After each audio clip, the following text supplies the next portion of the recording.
All right. So, all right, we've hit record. All right. Hi, everybody. This is Rockfist. I'm here with Zoc, Weezen, Dalinar, and Enusmcferet.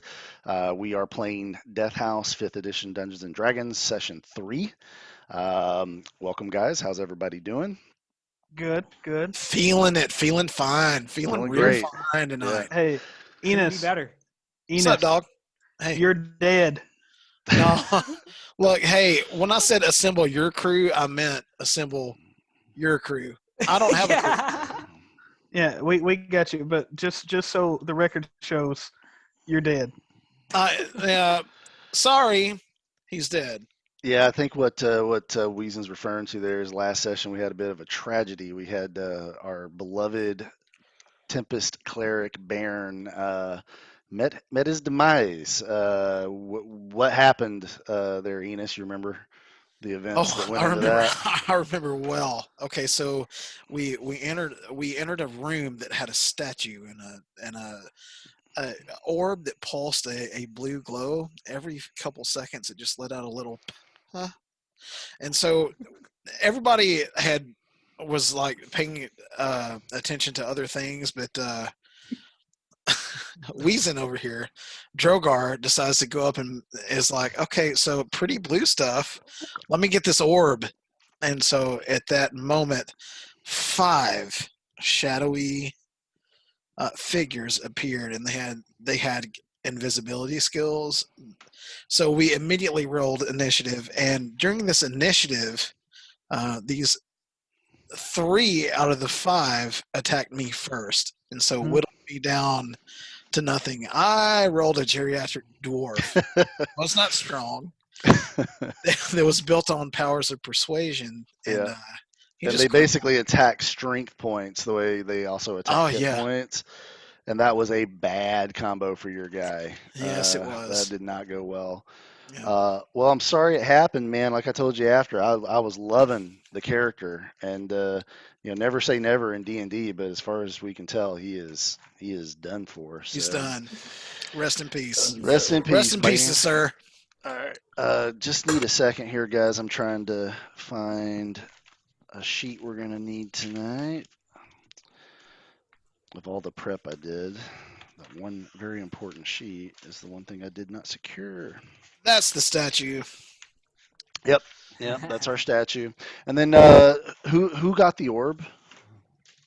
That would I be got the orb. Drogar. Rogar Wait, got it. okay. So all I right, thought it was Disdain. no wait, it is Yeah, disdain. Disdain, Sorry. Disdain You got handed it. it over to That's it. Disdain, and Disdain, do you remember what? I'm gonna be off camera just for a second. Do you remember what the orb does? Can you tell everybody? Yeah, because when we first got it, it actually didn't have any. We weren't able to identify it right away, and then we were able to get the. I think you did cast Arcana on it, and it's a spell focus. Yeah, eventually. Well, no, because we lost the arcane, and then we got the roll of identity, the scroll of identity, and I used it on it, Okay, and it was cool. spell focus. It was Mhm. of the spell focus of Logath, and if I'm not mistaken, it gave me. Was it 1d4 necrotic damage, I think it was. Yeah, basically any spell you cast through it, you get to add a D4 of damage, and that D4 of damage is going to be necrotic damage. So if you cast your firebolt spell through it, it'll do its fire damage, but then it'll do an additional 1d4 necrotic damage. perfect? So nice little damage bump there.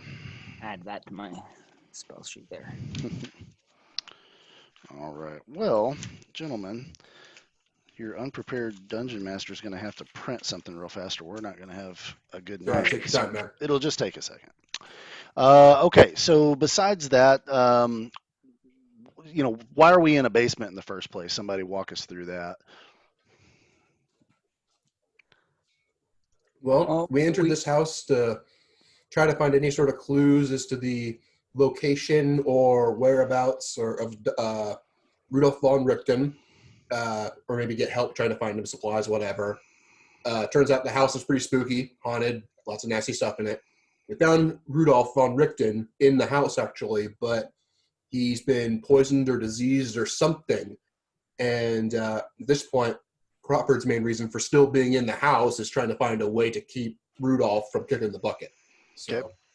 So you guys kind of followed the clues down into this basement. What do you think the history of this basement kind of is? Like, why was it constructed, and what's going on down here? It's a crypt in a sense. There's a lot of tombs. We end up finding the tombs of both the children and the husband and wife, and the soon-to-be tombs of the mistress and the young boy. And through our adventures, we end up finding we end up putting both the kids' souls to rest, and then we went to discover the parents' tombs only to be attacked by centipedes that spawned over and over and over again that never seemed to be there, but also damaged us. Mhm. It was confusing. And from there, we actually went down and ended up fighting. The name of the creature mistakes me, but it was a snake slash It's called a grick. a grick, Grick. Yep. snake octopus bird creature that was quite dangerous, but we were able to get through it quickly Dispatched it pretty well. with some powerful spells. And then after, that's when we walked into the orb room. Yeah. And so, so that's kind of where we left off with. You guys had gone a little further into the dungeon. You had found a room where there were these two. They looked like ghouls, but they were able to speak. And you realized this was Gustav and his wife Elizabeth, and they're now basically these undead creatures. And then you guys had a bit of an interaction with those guys. Does anybody remember kind of what went down with that? Well, initially, while talking to them, we ended up finding out that they were the parents, and we told them that we had put the children to rest, and the mother seemed to step back, but we initiated the father and wiped his face, if I wasn't mistaken. Yeah, y'all did pretty good. Right, You smashed got him some to the pretty ground. shitty rolls, if I remember. Right. So you guys beat him and kind of had a conversation with her. You're right. She didn't attack you because you put her children to rest, and then she seemed to harbor a lot of, sort of hatred towards her husband, who cheated on her, and she said was going to betray the master, and that she was the one that had basically let the master know about his betrayal. And so you guys do know that, like, something cursed this house and this family, and you know that might be the link there, that she, at whatever point in the past, when she was alive, she might have let their master know about her husband's he had killed some adventurers, which was sort of off limits. And then he had also, if you remember what Van Richten had told you guys in the first session, he also believes that Gustav was trying to find something called the Tome of Strahd in order to find a way to copy Strahd's power. And basically, she sold him out. So, and then you guys had to make a decision. You had a little bit of a strategic conversation. One of your party members is dead. You're very close to where the chanting is happening. I think you guys even saw the hallway that went down, and you could hear it coming out even louder. And then you guys had a conversation about, do we just go down there and deal with this, or do we continue to go back and explore the parts of this floor we haven't looked at to see if we can find more resources. And Dr. Crawford, I forgot exactly what you said, but I think you were the one that was kind of like, it's a calculated risk, but we should go back and get more resources in order to help us. And that's what the party decided to do, and that's where we left off last session. So, all right, so we're going to pick up there, and you guys make your way back through the hallways. Actually, you make your way back through the room where Baron is laying, still on the ground, cold. And then, is there anything else you guys want to do here? Yeah, I want to loot him again. All right, you find a healing potion. I think you guys missed last time, and then Enos, you remember how much gold Baron had on him? I want all that too. Aaron had 30 gold on him, dude. All right, so you get 30 gold and a healing potion. That's jacked up, dude. Hang on, let me That's write so that jacked. on. Let me write that on my sheet. Hold on. Yeah, take that to the bank. There was nothing else. No sleep, no like bed sheets or There was a petrified penis. You can put that on your sheet, too. petrified penis. Gotta have one of those. Can't leave the house without it. Awesome. All right, so let me see if I can get this new way of sharing my screen while keeping the music going here. So, all right.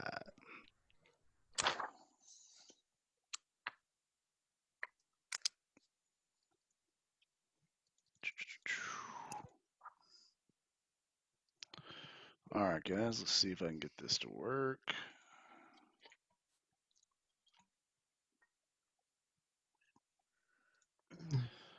All right.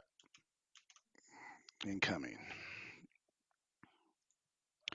You guys should now see the mini map screen. Is that what you see? Mhm. Okay. See. And you got the dice rolls on there, and you Yep. got you can hear the music, right? Correct. Faintly. Faintly. Yeah, I got it down low. So. Mhm. Okay. Good enough. Good enough. All right. So I'm just gonna put one of you on the board. I'm gonna put Dr. Crawford on the board. So to kind of represent where you guys are going. So you went back through the tombs, and you passed by what you had done before, and everything kind of seems to be how you left it. And you go back to that original. So if you recall, it was like a stairwell, and then it was a hallway. To the right was the tombs. To the left was a different area.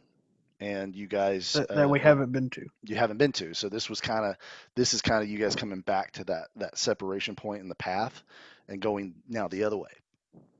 And so you walk into this area, and it's very different than any other thing you've seen in here so far. In that it's almost like a dormitory. Like there's a table with chairs. There's some old rotted food on the table. There's a larder with moldy bread and jugs of water that you probably don't want to drink.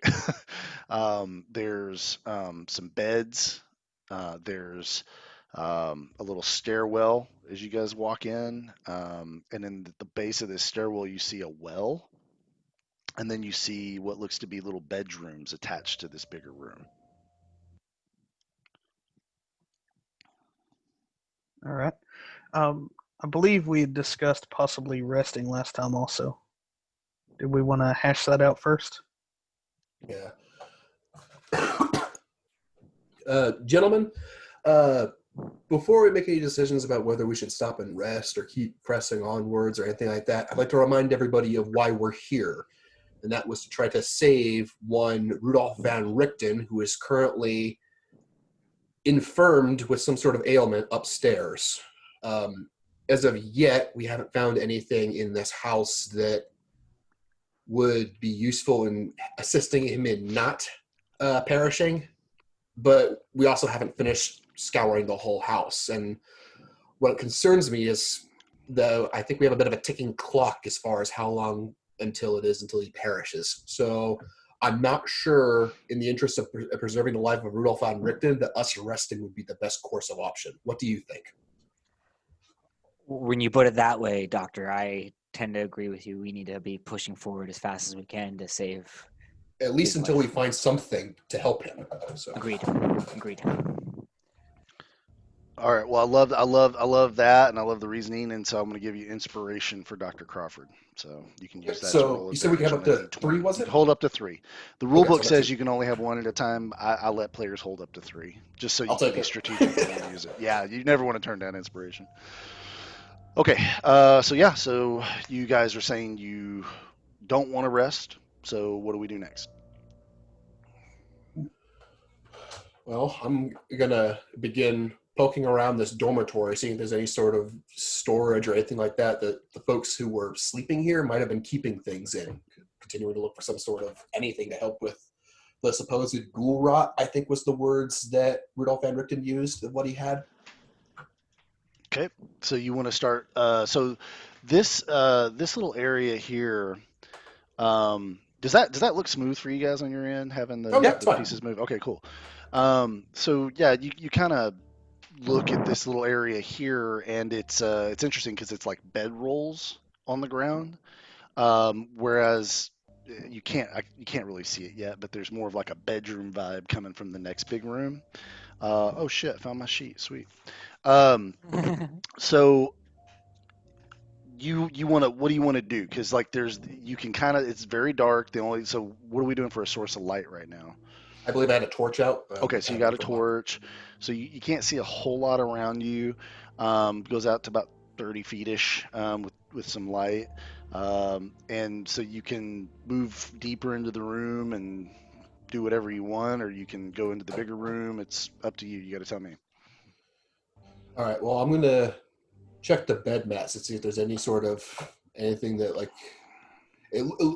I shouldn't metagame because I can see further in the map that there's chests, so I shouldn't do that now. I guess just check to see if there's any sort of storage or valuables or any clues or anything near where these people were sleeping that might give away what anything beyond just this is a place where people slept. Yeah, absolutely. So what I'd like you to do is give me an investigation roll. And this is going to sort of encapsulate your whole look through this whole area. 6. I'm gonna give him a An like that. assist. Assist. That's Okay. what you call it. So that means you get to roll with advantage and add +1, Dr. Crawford. All right. Adding the +1 to the first roll, so it brings it to a +7. All right, and then the second roll.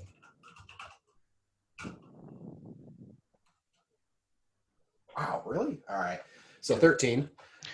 So you go through these beds, and what you find it really is nothing. You do find a single pouch that has 20 gold coins in it.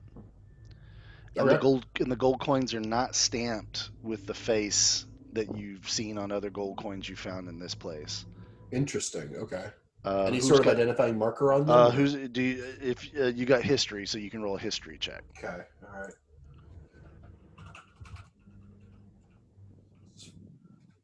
4 for history. Yes. There we Great go. roll. 18. So you actually this is a water Davian dragon. So this is from Waterdeep, but Okay. it's a pretty old print. It's like probably a couple hundred years old. All right. And you said how many was it? 20? You said 20. Yep. 20. All right. Adding that to my gold count. When you get to this, so you go through these other beds, you don't really find anything. You got Disdain kind of following behind you, watching. Rogar, I'm assuming you're just hanging back for now. Yes, sir. All right. So when you get to this one over here, you start to walk away, but then Disdain, you say, what's that? And you point, and there's a little corner of a piece of paper that is sticking out from the bottom of the mat. Well, I reached down and I picked that up, Okay. and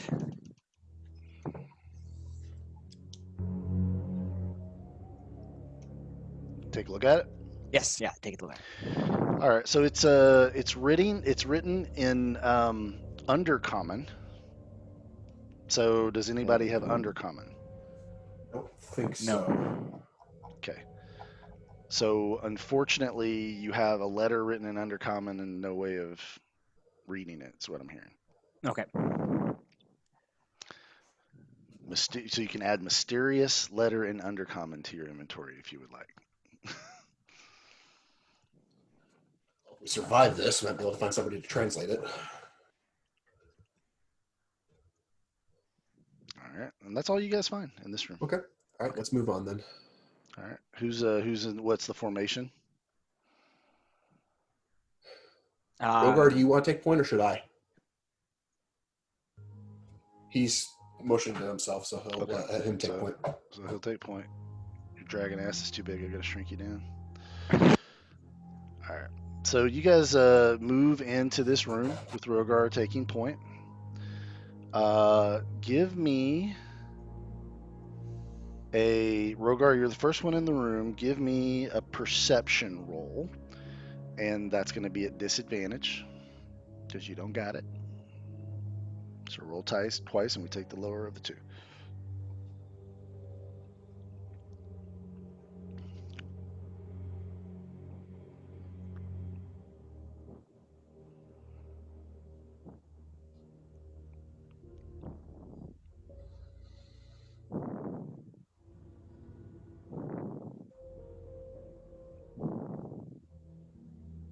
All right. Did it not come through? Not yet. No. Are you in the right channel? Tabletop? Absolutely not. It's funny working with technology over the internet versus sitting at a table playing and you can just chunk the dice. 12, and then an 18. Ah, shit. Well, the 18 would have been excellent. The 12 is not going to fully cut it. So what happens when you walk into the room, Rogar, is you hear something slurping, like around this corner. I'm not making you go in the room, but that room right there is kind of where you hear the slurping sound coming from. Okay. Then I think we proceed with caution. So we inch up into the room a little bit. Okay. Yeah, inch up in there. And then I think we call out and say, who's there? Okay. So you call it, who's there? And let me kind of walk you through what happens. I'm going to try to, again, this is a new toy for me, so let's see if this works. Let's see. Tell me if the screen changes. Did the screen change for you guys? No, Is it still the mini map? Okay. still maybe So I do have to do a new share for this. So hold on a second. So this should work. Do you now have a black screen? black Yes. screen. Yep. Okay, sweet. All right, so we got a black screen. All right, so in this screen, you guys hear. So Rogar, you walk in the room and you're like, "Who's there?" You know, and it sort of echoes off the walls, like maybe you're just a little bit louder than you meant to be. And all of a sudden, you hear groaning from two other rooms, and then you hear a skittering kind of sound from the well. And then that room that you heard the slurping sound, you see this come walking around the corner, So chewing on a piece of meat of some kind, Yeah. and it has these cold, hungry eyes, just sort of staring at you guys, and it's still like not, it's still eating even as it's looking at you. your camera, it's focused on the left side of your screen. We can see Mhm. like your right shoulder and the top of the tabletop chat window. Can you wait? So what do you guys see right now? Like basically just your shoulder, Uh-huh. and then the very top of that chat window that says pound symbol the tabletop. Oh, so you don't see any Right.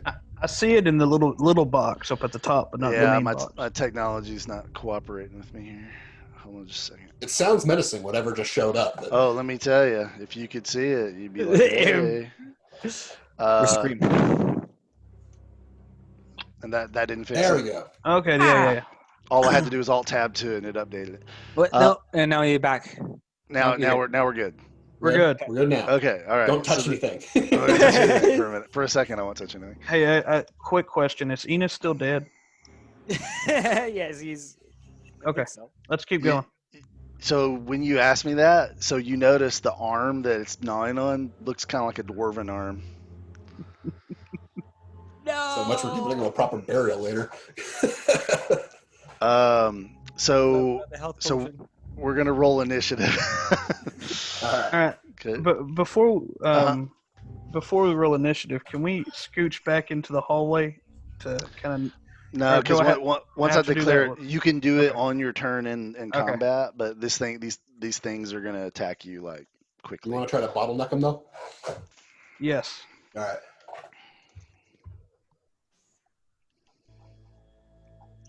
Shifts 3.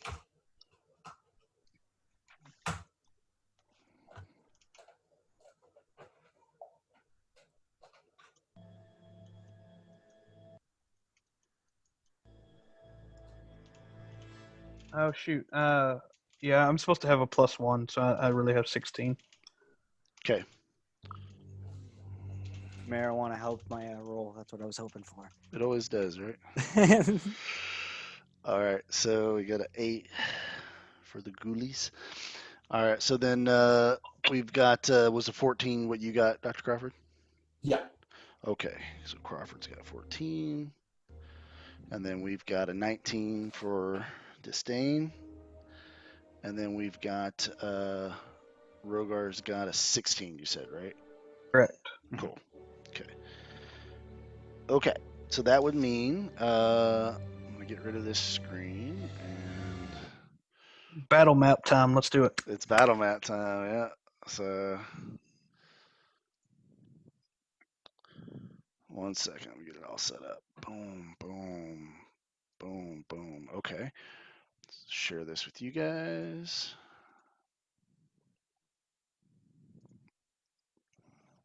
And here it comes. I've got a tech solution coming in the next week or two that'll make this all a lot easier. All right, can you guys see it okay? Yep. Yes. All right, and let's change the music just a little bit here, make it something a little bit more fun. All right, gentlemen. So we rolled our initiative, and what we've got going now are these creatures. I need to shrink them down a little bit as I put them on the board. You got one of these guys coming out of this room. You got one of these guys coming out of the well. You got another one coming out of this doorway. And you got another one coming out of this doorway. So you have 4 of them that are making their way towards you guys. We rolled initiative. Disdain, you're up first. All Right. right. I'll tab that thing, Rocky. There you go. Perfect. Okay. Hmm.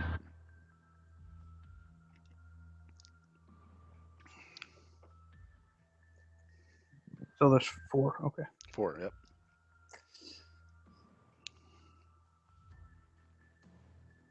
I'm gonna do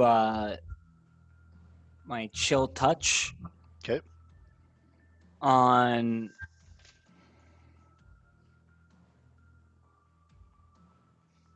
I'd say the one closest to the doctor.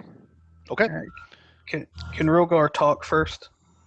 You can yell a really quick thing out, but can't be anything Okay. too crazy. Okay, I'll say, after your attack, back up. That's fair. Okay.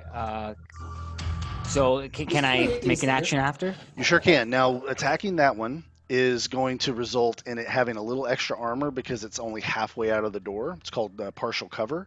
So it gets a +2 to its armor class, making it a 14 armor class to beat. Okay. So, yep, do your spell attack roll and trying to beat a 14.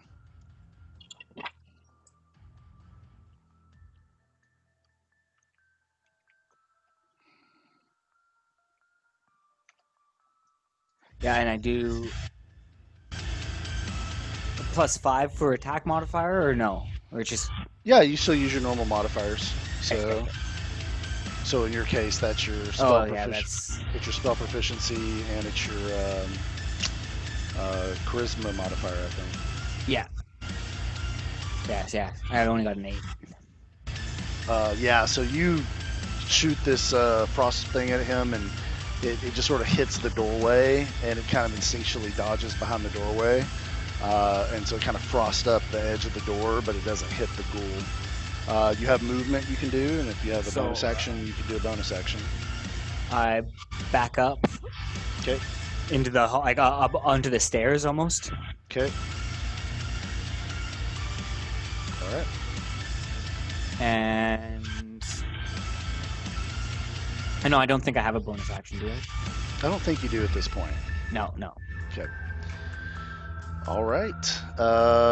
That's it for disdain. Next in the order is Rogar. All right. Rogar, can I move kind of in front of Crawford a little bit? Sure can.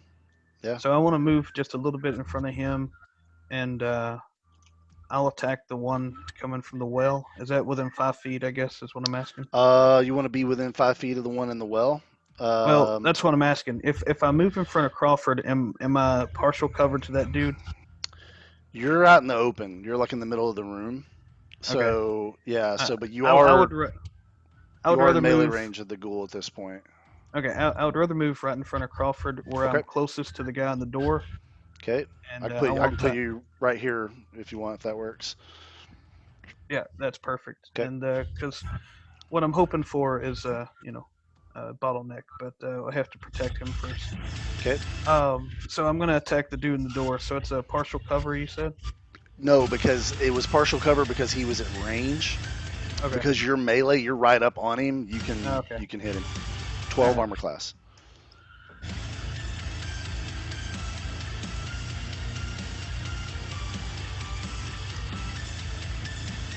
Yeah, not gonna cut it. Rolled a nat 1. Now you're using the windmill blade, correct? Uh-huh. So when you roll that nat 1, the on the hilt of the sword, it starts to spin. Because remember, it looks like a windmill.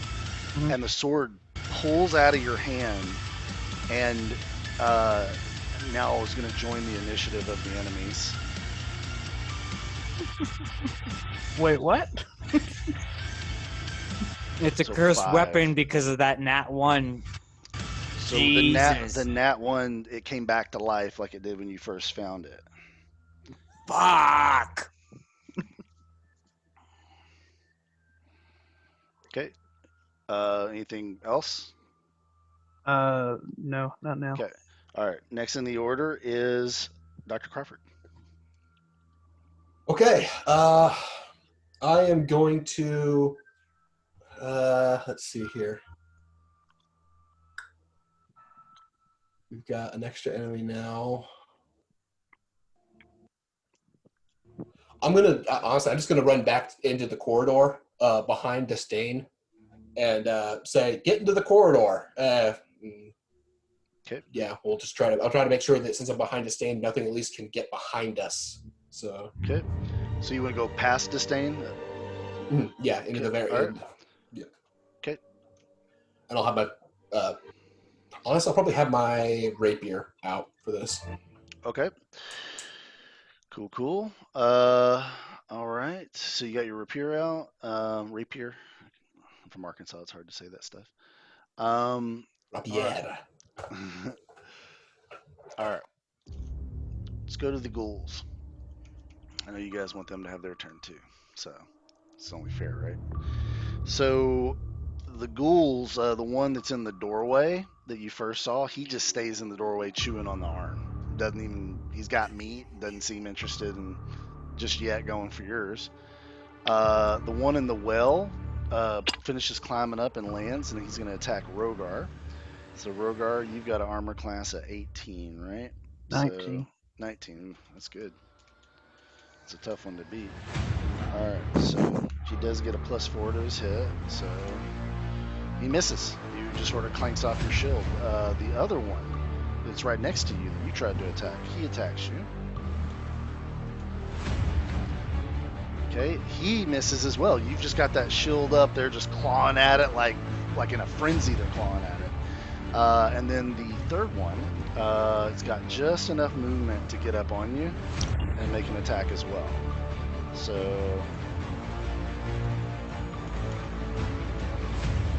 it's probably helpful to just copy paste the what I'm doing here. So, okay. Oh, that's a hit. So you're gonna take from that slash. You're gonna take 2d4 plus 2 damage.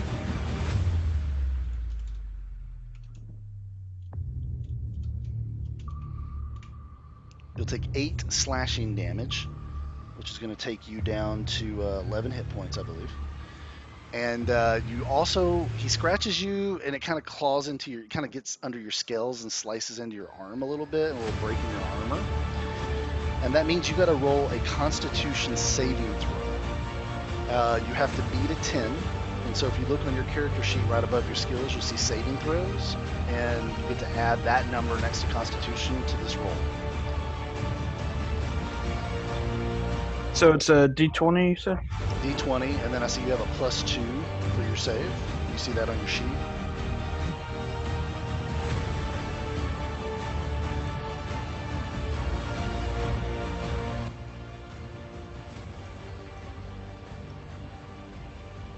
Okay, so you roll a natural 1 again, which is bad.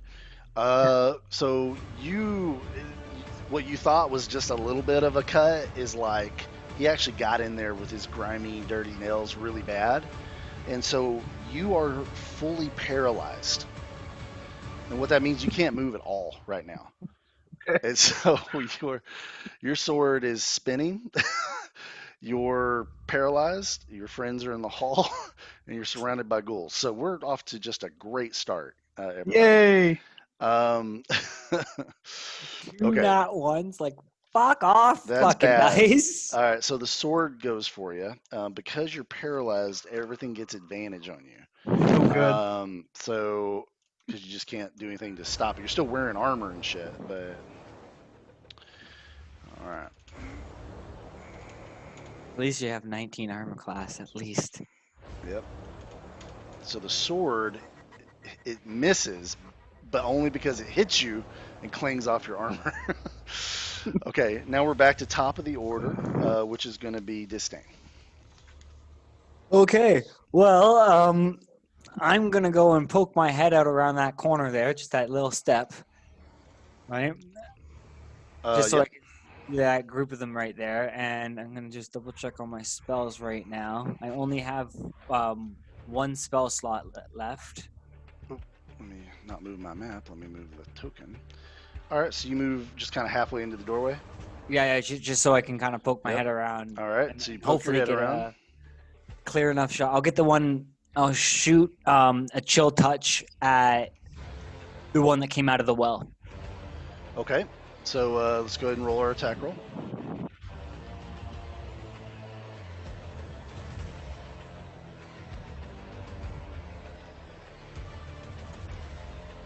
Oh my god! Nice little 8. Not gonna do it, man. Total No. whiff. No, just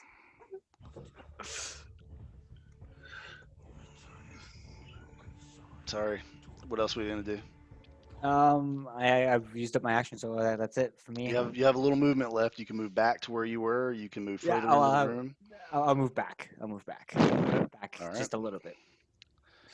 All right.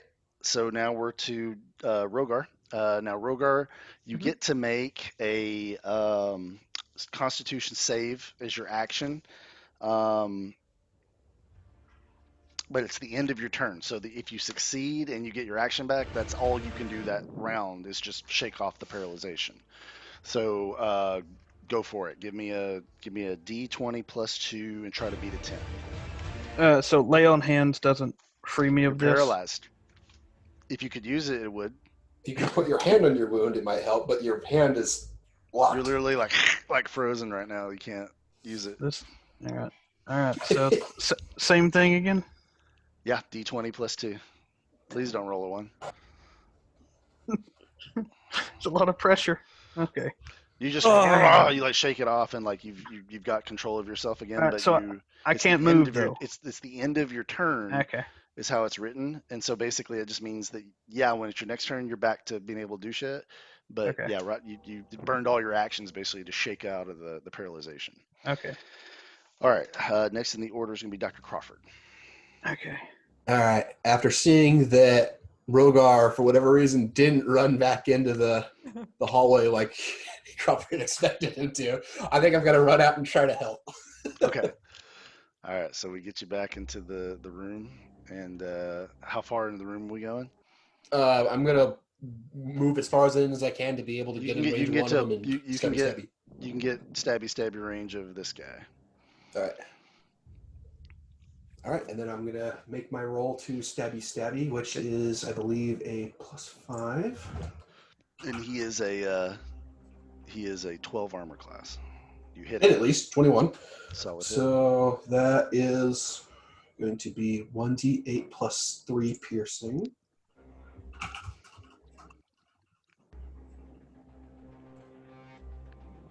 Oh, hey, there we go. 10 damage. That's a solid hit. Yeah. So you chunk into this thing, and this green Icarish blood sort of spills onto the ground. Smells terrible. It's just a putrid smell. But the thing looks severely injured. Like you definitely like some guts and stuff came out. Like it's definitely. If it wasn't undead, it would probably be dead. So. Mhm. Okay. After that is the ghoul's turn. So clearly that one is interested in you. So he's gonna attack you. Armor class 14. Yep, coming up with that roll. Let's see. It's a hit. Yeah, all right. So, Okay, he's going to do 7 damage to you, taking you down to 8 hit points, and then you Yep. need to roll a DC 10 Constitution save. coming right up. That's 1d20 plus 1.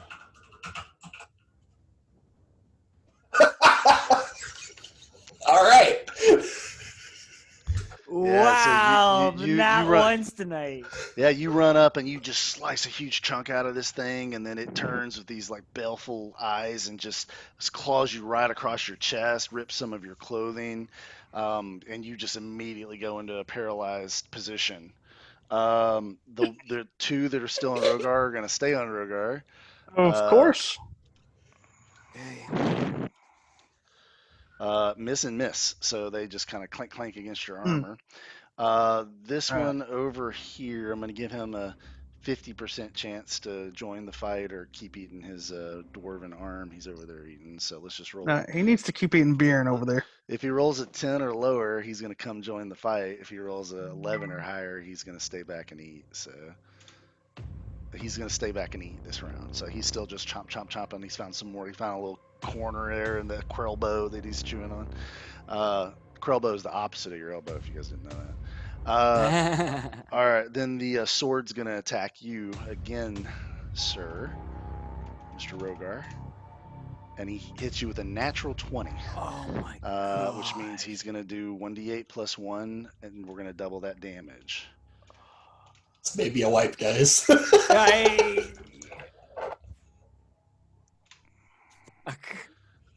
So you're going to take 14, bud. That takes you down to -3.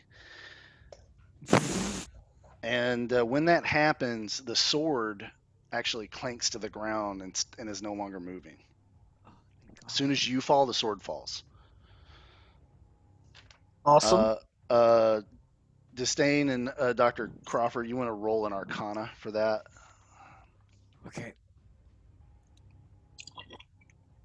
D20 plus 4.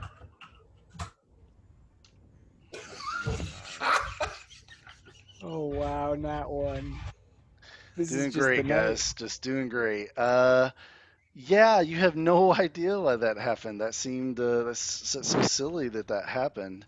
You got a 9. Yep. Anyways, Like bullshit. it's some bullshit. That's for sure. That's for sure. Okay, that's funny. All right, let's get this worked out. All right, so let's recap. Rogar, you're on the ground. Yep. You're negative hit points. Yep. Dr. Crawford, you're paralyzed. Disdain, you're back in the hallway. Yep. We got 3 ghouls on us. Yep. And we're back to top of the order, which is going to be Disdain. Okay.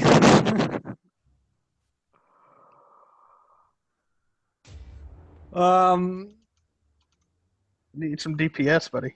Yeah, that's exactly what I'm seeing here, and I'm just gonna go for a chromatic orb, and I'm gonna use my 2 sorcery points to get my spell point this time. Mm-hmm. Okay. And I'm going to take just a step back out to the hallway just enough so I can see like the 2 that are attacking Rogar You right see over there. one that's really injured, and then you see 2 that don't look injured that are attacking Rogar. I'm gonna go for the 2 that are like the one between like in the Okay. middle. Okay. So let's fucking hope this does something.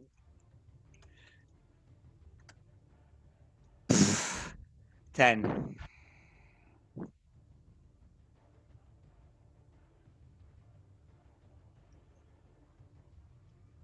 Arrow. All right. Not gonna cut it. Sorry, man. Yeah. Okay.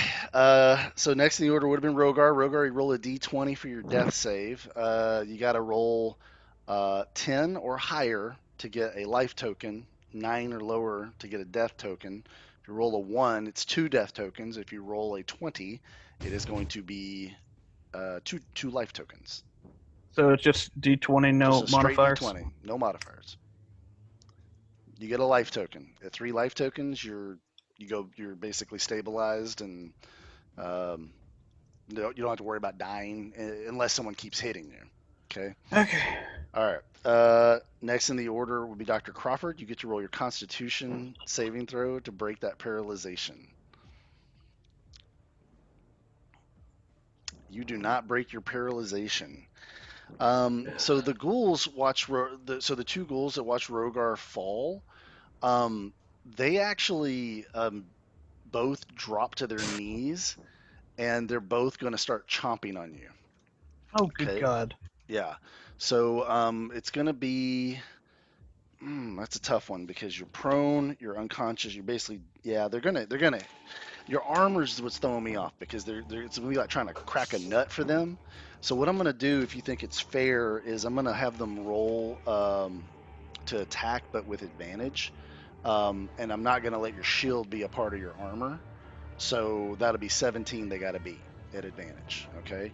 So let's see here.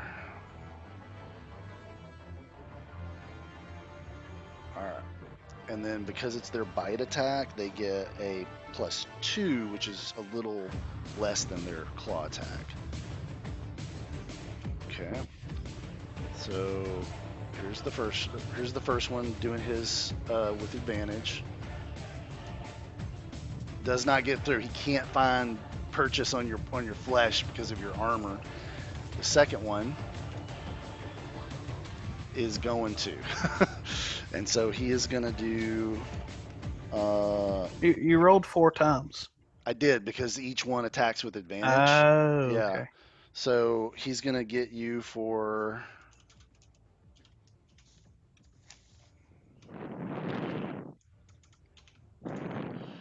Oof, damn.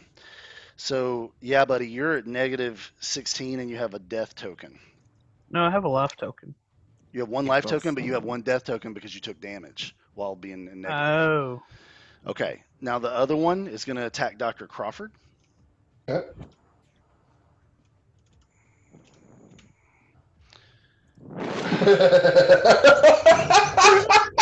Wipe it up, guys. It's a wipe. Damn. All right. Hold on. 2d4 plus 2. Let's do that. 7. So you'll take 7, Dr. Crawford, which is going to put you at 1 hit point. So you're not dead yet. Oh. Okay. Now, this ghoul here drops the piece of meat and steps forward. And as soon as he steps forward, you hear something whistling in the air. And all of a sudden, there is a blade of some kind, like a throwing dagger of some kind, and it is sticking out of its eye, and it goes staggering back into this room. And then you guys watch as a man enters the room. This is probably not easy to see him. Actually, he'd be right behind you, Disdain. And this man enters the room. Can you guys see the new token on the board? Did that pop? Mm-hmm. Okay. And what does this man say? You're muted too, buddy. Nico Tirada, at your service. And so you watch as this ghoul sort of staggers back in the room, and it's kind of out of sight after that. And give me an initiative roll there, Nico.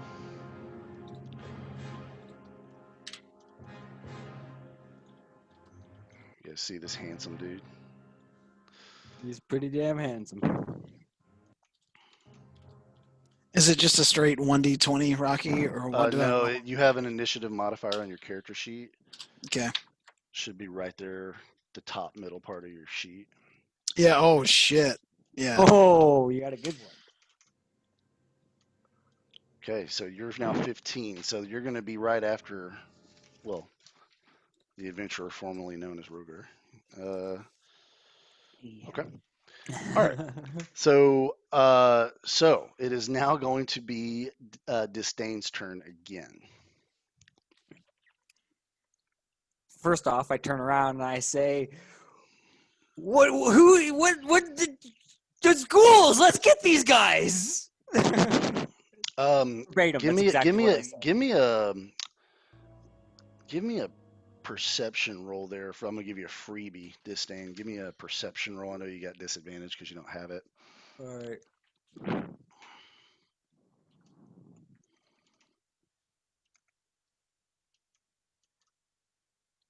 10. A 10. Okay.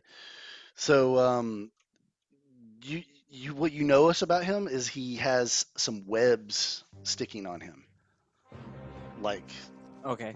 a lot of cobwebs. It looks like, but like a lot are kind of hanging off of him. Okay. And then what do you want to do? I turn and I kind of see Rogar is dead, and I've learned my lesson from trying to help my last companion and failing. So instead, I'm gonna go and try to fight and help the guy that's actually surviving right now, Mm-hmm. and I'm gonna again use chill touch on the one that is attacking the doctor. Okay. So let's try to beat a 12.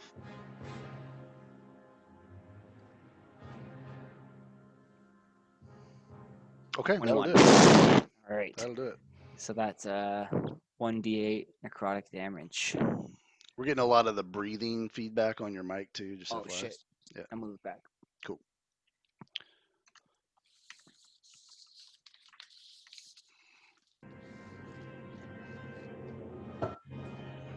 And is this where I use my orb of focus on that too? Yeah, you could add that to Okay. it. Yep.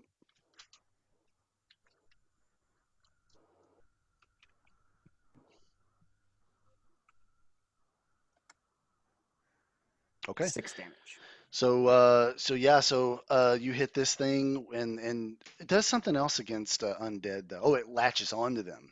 Yes. And so stops this them. this like ethereal, ghostly looking hand, it actually grabs the thing by the throat, and it almost seems to like hinder its ability to get around a little bit.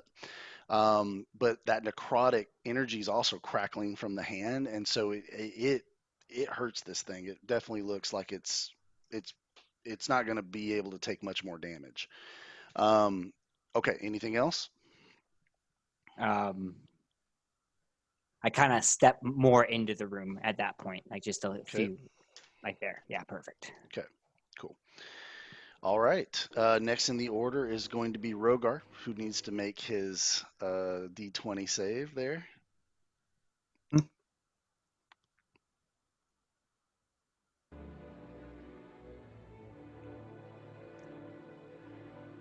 Can I use my inspiration? You certainly can. Thank you. Rocky, can I chime in here? Sure. Can I give him bardic inspiration? On your turn, you can. Okay. Yeah. So it might be good for his next one. Sorry, buddy, that's a 1, but it was an advantage roll, so the 7's what stands. So it's not the 2 death tokens, but it's the 1. So you're at 2 death tokens, right? Yes. 1 life token. Mm-hmm. Okay. Next in the order is Nico.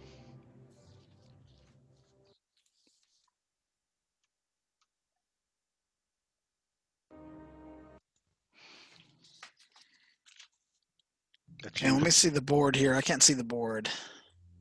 Can you Where see are it they now? at? Can you see it now? Uh, I can indeed. Go back. Oh, there you go. There it is. Oh, does it disappear when I do this? Yeah, it does. Yep. What do you see when I do that? I see a black box and your neck, and then a quarter of the tabletop, and then a gray That's square to the left. funny. That is funny. Okay. Let's not do that. Let's go back to the other screen. So there it is. Yeah, tell me if that stuff disappears. I want to, because I don't want the video to record it wrong. Okay, so this is our situation. We've got two ghouls that are sort of knelt on top of Rogar. One of them actually had just torn a piece of his flesh out, but they are, when they saw their other girlfriend get, like, their girlfriend got knocked into the other room. They're both actually looking up at you now, like, who's this new threat, right? Hell yeah. And then you have the one that Disdain just hit with the chill touch, and it's got this ethereal hand on its throat, and it's sort of struggling against it, and it's sustained a lot of damage. Okay, so if I recall correctly, I can do something on a bonus action Yep, on top of my action you here. can grant Bardic Inspiration. Can I grant it to myself? Cannot give it to yourself. That is one of the Okay. trade-offs. Of All right, that's cool. Inspiration. All right, so first and foremost, I'm gonna lash out at the ghoul that has the ethereal hand across his neck. Okay, He's the weakest link. go for it. All right. Beat a 12 armor class. Okay.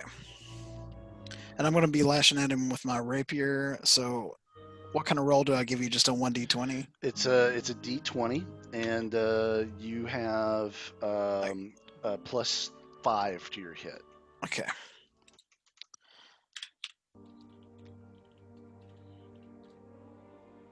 That'll hit. So the damage on that, I believe, is 1d8 +3 for you. It is.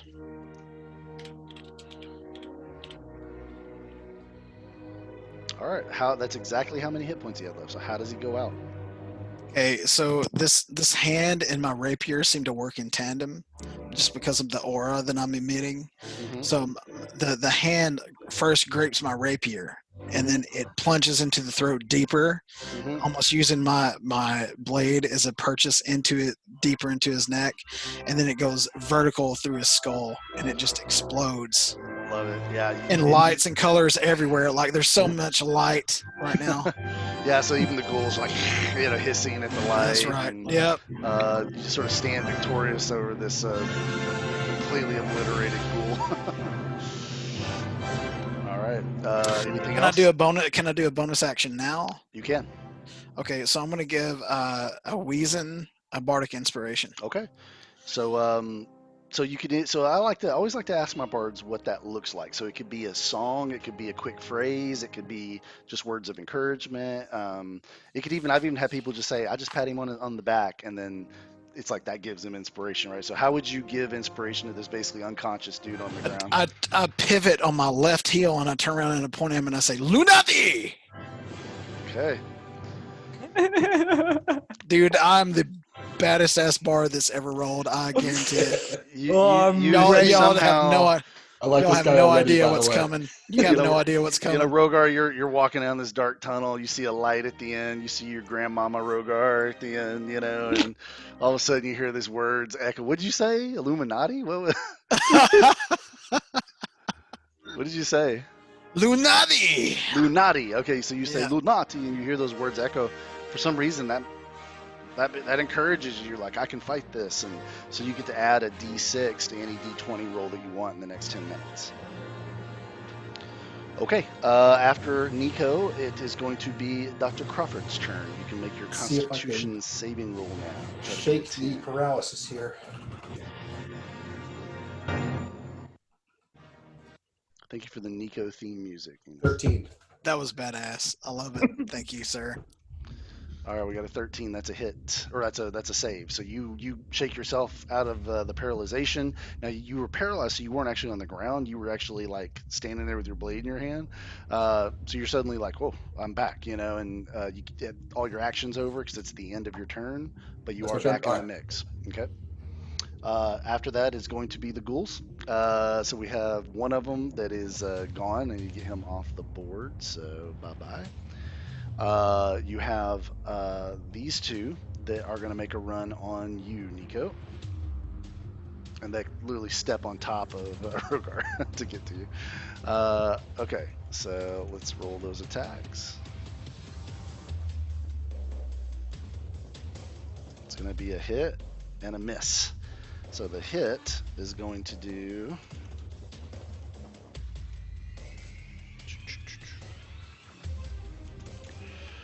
5 damage. So Nico, you're going to take 5 damage. Remind me how many hit points you have?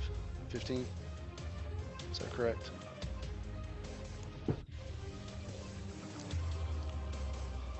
Top middle part of your sheet. He ignored you. I know, right? Enos, you got 15 hit points, right? Yes, I do. Okay, and what's your armor class? Armor class is light right now. Yeah.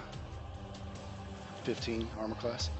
Okay, so yeah, so you're going to take 5 damage, which takes you down to 10. Okay. And I need a DC 10 Constitution saving throw or you'll be paralyzed. So your Constitution saving throw is at the top part of your sheet. Looks like you have a +1, so that's a D20 +1. Try to beat a 10.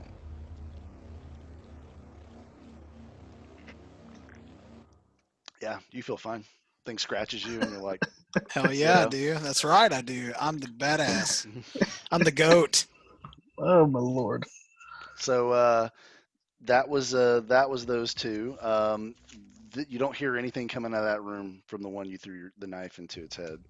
Now it is Dr. Crawford's turn. I love that, by the way. Can you readjust the map so I can see it again? I want to see what's in I'm range. sorry. I keep tell me when I'll tab out of it because I'm Okay. also pulling up other It's perfect sheets and now. stuff. So, Okay. all right. So there's one on top of. Yeah, I'm going to attack the one that's on Rogar there. Okay. Get him off of him. +5. That's a hit. 14. All right. And 8 + 3. 7 damage. 7. Okay. Solid hit. Okay. Anything else? No, I'm going to stay up and try to All right. present a threat to them so they don't keep going for Wheezy. Yep. All right. Well, the one you hit definitely is feeling threatened and Good. will attack you with a miss. All right. The other one's going to attack Nico. And that's a nat 20. So you will take double damage, sir.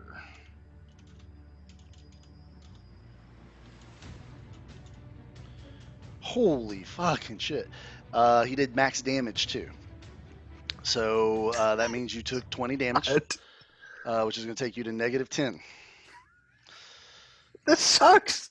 This is amazing. This is stressful. Okay. That's it for those guys. Next in the order is Disdain. Okay. All right. Kill them. So we got the one, We got 2 left.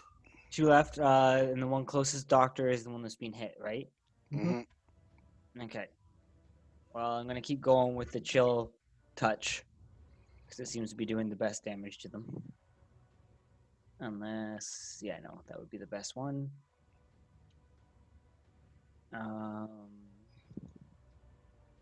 Okay.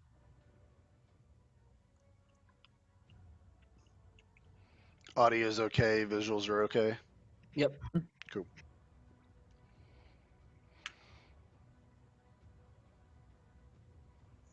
Why didn't that work? I don't. There we it is. go. It just took a second. Okay, it's a hit.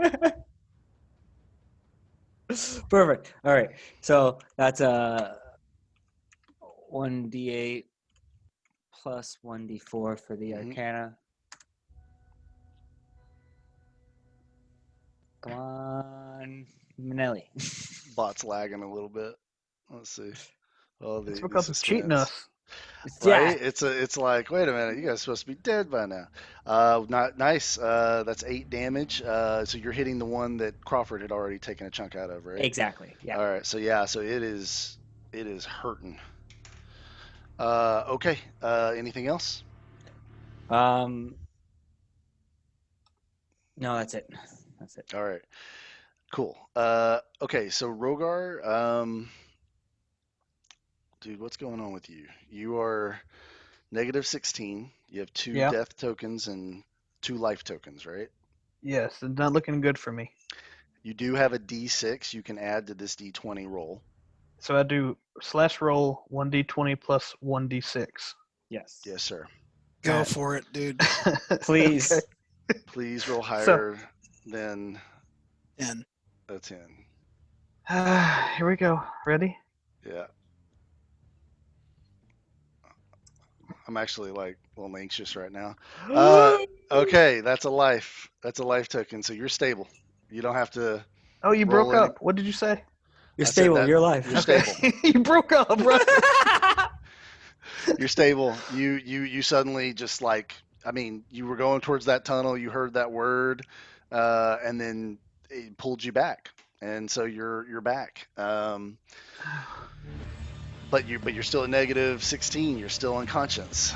So dude. we got to resolve that. Okay. Next in the order is Nico. Nico, you got to give me a death saving throw. Okay, time out before that. Mhm. I can't do anything. I'm just not dead. You're just not dead. You're not gonna have to keep Okay. making death rolls unless someone does damage to you. Oh God. Okay. We'll kill Yeah. them. So What at, about the, it? at Well, this actually, point, even if they did damage to you, you wouldn't have to make a death roll. It would just you just can't go below -19. Okay. So you can't take more than 3 more damage, or you will be Okay. dead. All right. Okay. okay, so death saving throw is a Just a straight 1d20. D20. Yep. D20, okay.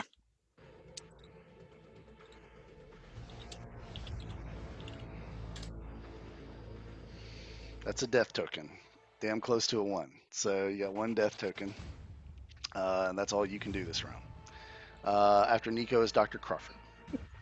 I'm going to attack the one that's closest to death, I guess. It looks Okay. that we've been pummeling. Roll 1d20 plus 5. Not a nat 20, but 20. That's a hit.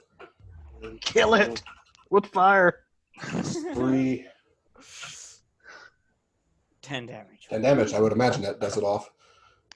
Yeah, how's it go out? All right. I get it in the neck, tear out, and take the head clean off. Oh yeah, so you totally just decapitate this thing. It goes rolling, and you guys have definitely vanquished that one.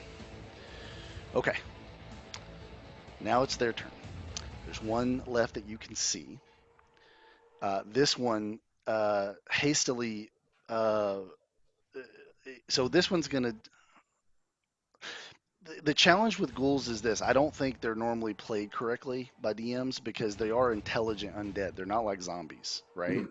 So in that sense, they have a survival instinct, and so he's got his entire party dead. Even though 2 of you are on the floor, 2 of you are still up, and you just took out 2 very quickly in succession. So he's getting out of dodge, and Morale so he broken. just sort of, All right.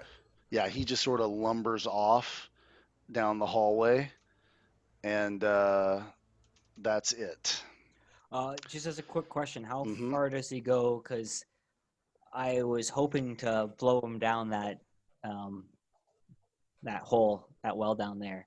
Mhm. Could I cut him off and attempt Yeah, to blow him? so I tell you what, Just let him go. here's what I'll let you do. That's Then he'll come badass, back. dude. I That is dig cool it.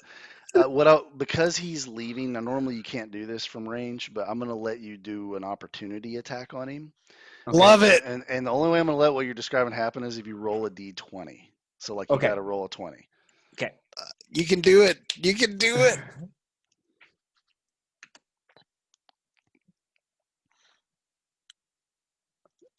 13 now. Now, yeah, you clip him with some of the magic, and it sort of like screams as it runs out of the room. But Yeah. that's it. No, but he Uh, knows who his Yeah. daddy is, right? He's Okay. definitely not confused about who's in charge right now. Okay, so yeah, so you guys, you got two dudes that are really injured on the ground. How do you want to? What do you guys want to do about that? I'm throwing a healing word on Weezin. Well, you're You're unconscious, my unconscious. friend. And Wait, am I? How did I get on the ground, dude? I missed all that. You're He almost crit dead. you. you were like this Bro, close to dead. dead, dude. He crit You you for got 20 crit. damage. He got a critical hit on you when you rolled max damage. Holy shit! I missed that I entirely. need to narrate better if you missed No, that. you were doing death saving throws. Like you did roll on it, so. That's. I wondered how my second turn I was rolling a death save. I wondered how that happened. He Here crit it is you going to be for like this heroic 20 moment where you run in to damage, save us like- and you just go down. So, just add a character question. Uh-huh.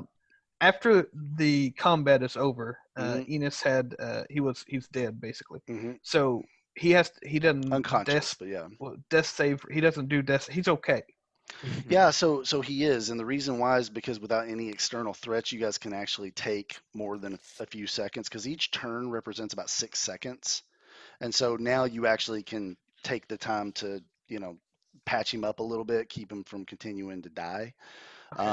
And then what I'm going to do just as a house rule is we're going to just say that once you guys are clearly out of combat for a minute straight, and you guys attend to whoever's down, we're going to bring them back to just 1 hit point. I think that's the simplest and easiest way to do that. So we're going to bring both Rogar and Nico back to 1 hit point. Okay.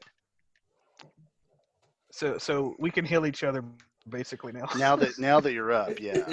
Now that you're up, and then we've got. I don't know why I set this on screen. So yeah, and then Dr. Crawford, you're at 1 hit point just because that's how low down you guys. Yeah, I didn't go down. I just came back Three guys close. at 1 hit point. One guy is at max, but he's the sorcerer, so it's not like he's gonna be tanking for you guys. All right.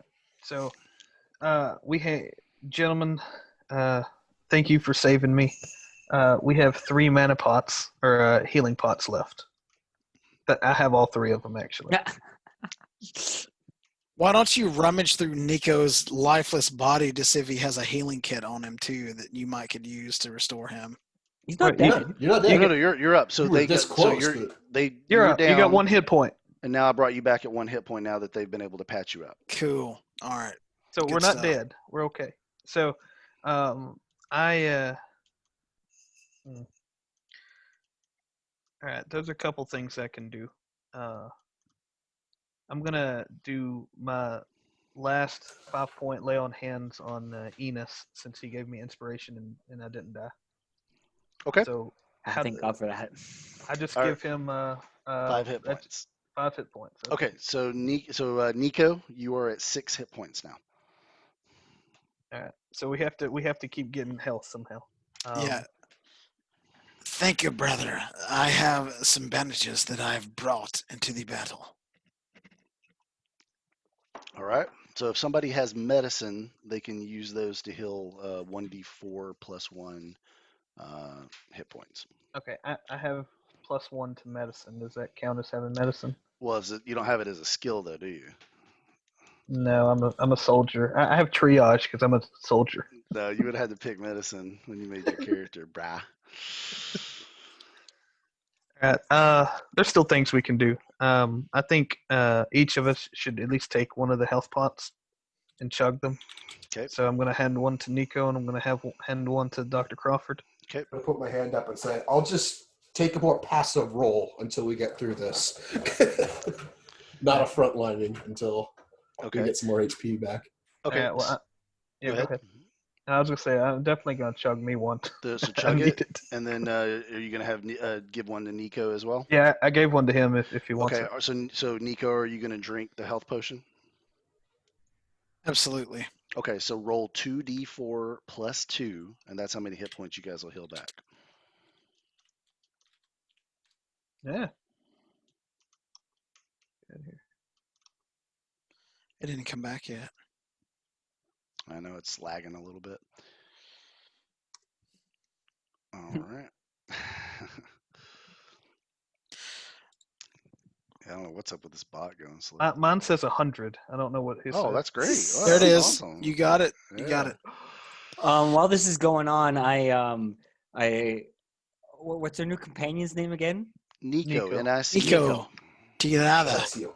So I Nico, immediately Nico look at Tirada. him and I'm like, I express utmost gratitude, and I can't believe you took a full hit and landed right away. We need to ensure your health. This is not allowed to be going on anymore. I have this ring of healing. Will you accept it from me to gain an extra 3 hit points? Of course, my brother. But remember, it is nothing. Nothing is the world right now. We're in the middle of what it looks like a vampire house and crypts and zombies and blood. Please. No, you're telling me. I tell you, I just broke out of a spider cocoon to come and fight with you because Oh I my knew that God. you were brave adventurers. And you We're guys gonna do need more recall when details he on said when he describes that, you guys recall when you first walked into the dungeon, there was the giant spider that had all the cocoons up there. Had your rolls gone better and you looked a little harder, you would have seen some of them, or one of them at least, was wriggling. Yes, So- yes, but you ghosted me, and that's okay. All right, so the healing potion rolls came through. So Nico, you got 6 hit points, which is going to put you up to 12, almost full. And then you got 4 Rogar, so that's going to put you up to a whopping 5. Yeah, that's not a lot for a tank. Yep, it's about a quarter of your normal health. All right. All right. Now you have a couple options mechanically. Mhm. You guys can obviously continue to search. You haven't searched this particular area you're in right now. You can do what's called a short rest. It's 1 hour of not adventuring, just hunkering down as like a camp. And we can do There's- hit dice then, right? You can do your hit dice healing. There's no guarantee when you do a short rest in like a dungeon or a dangerous environment that you won't get attacked. So that's not a guarantee safety thing, but relatively, usually you're probably going to be able to pull off a short rest, especially if you've already cleared the immediate enemies in the area. It just is circumstantial to wherever the environment is, right? So that is an option. Those would be really, I think, the 2 options I see that you guys have right now to get more hit points. So All right. So and we take the short rest and we can do the hit dice, right? correct. All right. And then Disdain, you gave your ring of life to your life ring to Nico. Yes. Okay, so then that means that Nico is going to go to 18 hit points now, 18 maximum, and then he has 15 total because he was damaged a little bit. So you Nice. because of that ring, and then Thank that means you you're so going to much. drop to 15 maximum hit points, Disdain. Yes. Okay. So, just offline here. And it's an Rocky- interesting ring. It has looks like it has it's ruby at first, but then when you look at it, it looks like it's like a red liquid kind of moving in a Ooh, glass thing. I like the red things, and I also like the liquid. So, thank you, Disdain. So I've Um, got so- 3 questions here, just Go for it. real quick. Yeah. Sorry, this fir- is all confusing. I almost threw away my character sheet, so I'm glad I didn't. So Yeah. Quickly, we haven't looted the bodies, Right. right? I think one of us should loot one of these bodies, and while that is happening, I want to do an investigation roll into that room Mhm. where the extra guy was kind of hanging out that got hit with the dagger. I just want to ensure his death. Sure. Yeah. You don't even have to roll. He's dead. He's just Okay. laying there inert. And then All right. you want to loot the bodies, you said? Yeah, I just wanted to see if there's anything on the 2 They- corpses that we'd have. Nah, they're barely I don't- wearing rags. all So- right, and last thing. question. All right, go ahead. Sorry. Oh, so I Yeah. just wanted to ask Nico if he knows Undercommon. I'm fluent in Undercommon. Are you now? Well, I am. have a letter that's very mysterious here that I could use some translation for. Well, Would you give be it to able to read Nico. It is nothing. I will look at Here. it. No problem. I will translate. No problem for 10 gold. So Tinkle. 10 gold. So Ten gold, very that's it? cheap. Can I Best get an price. IOU? It's the best price. Well, what if I bake you really nice bread? After dungeon. Nico likes bread too. All right, let's do that. Very well. Deal. Done. Awesome. Munadi! So you get this letter, Nico. It's I love this guy. He's written in Undercommon, and it's really just a letter that well, actually, as a bard, what you realize is it starts out as just like a little journal entry, and talking about the house and describing. But the way the house is described is very similar to everything that you saw when you came through the house with the children and the different things that you sort of experienced with like the kitchen and um, the suit of armor before you found your way into this lower chamber. Um, and then it's like a song. It's like Mhm. notes for a song of some kind. And yeah, in fact, I see the lyrics on the page and I see the mystic writing above it, and so I start humming. I'm just like, Yeah, it reminds you of kind of like you've yep. heard like halflings like their style of music. It kind of is reminiscent of that. And then it is signed Belfice, Belfice. Belfis. I know this name. Belfis is a You want- notorious gangster. do you want to roll a history to see if you've heard the name before? I do. I Sure. do. Okay. While he's rolling that, hmm the spells, does that require a long rest or a It short does. rest? It requires a long rest. Mm.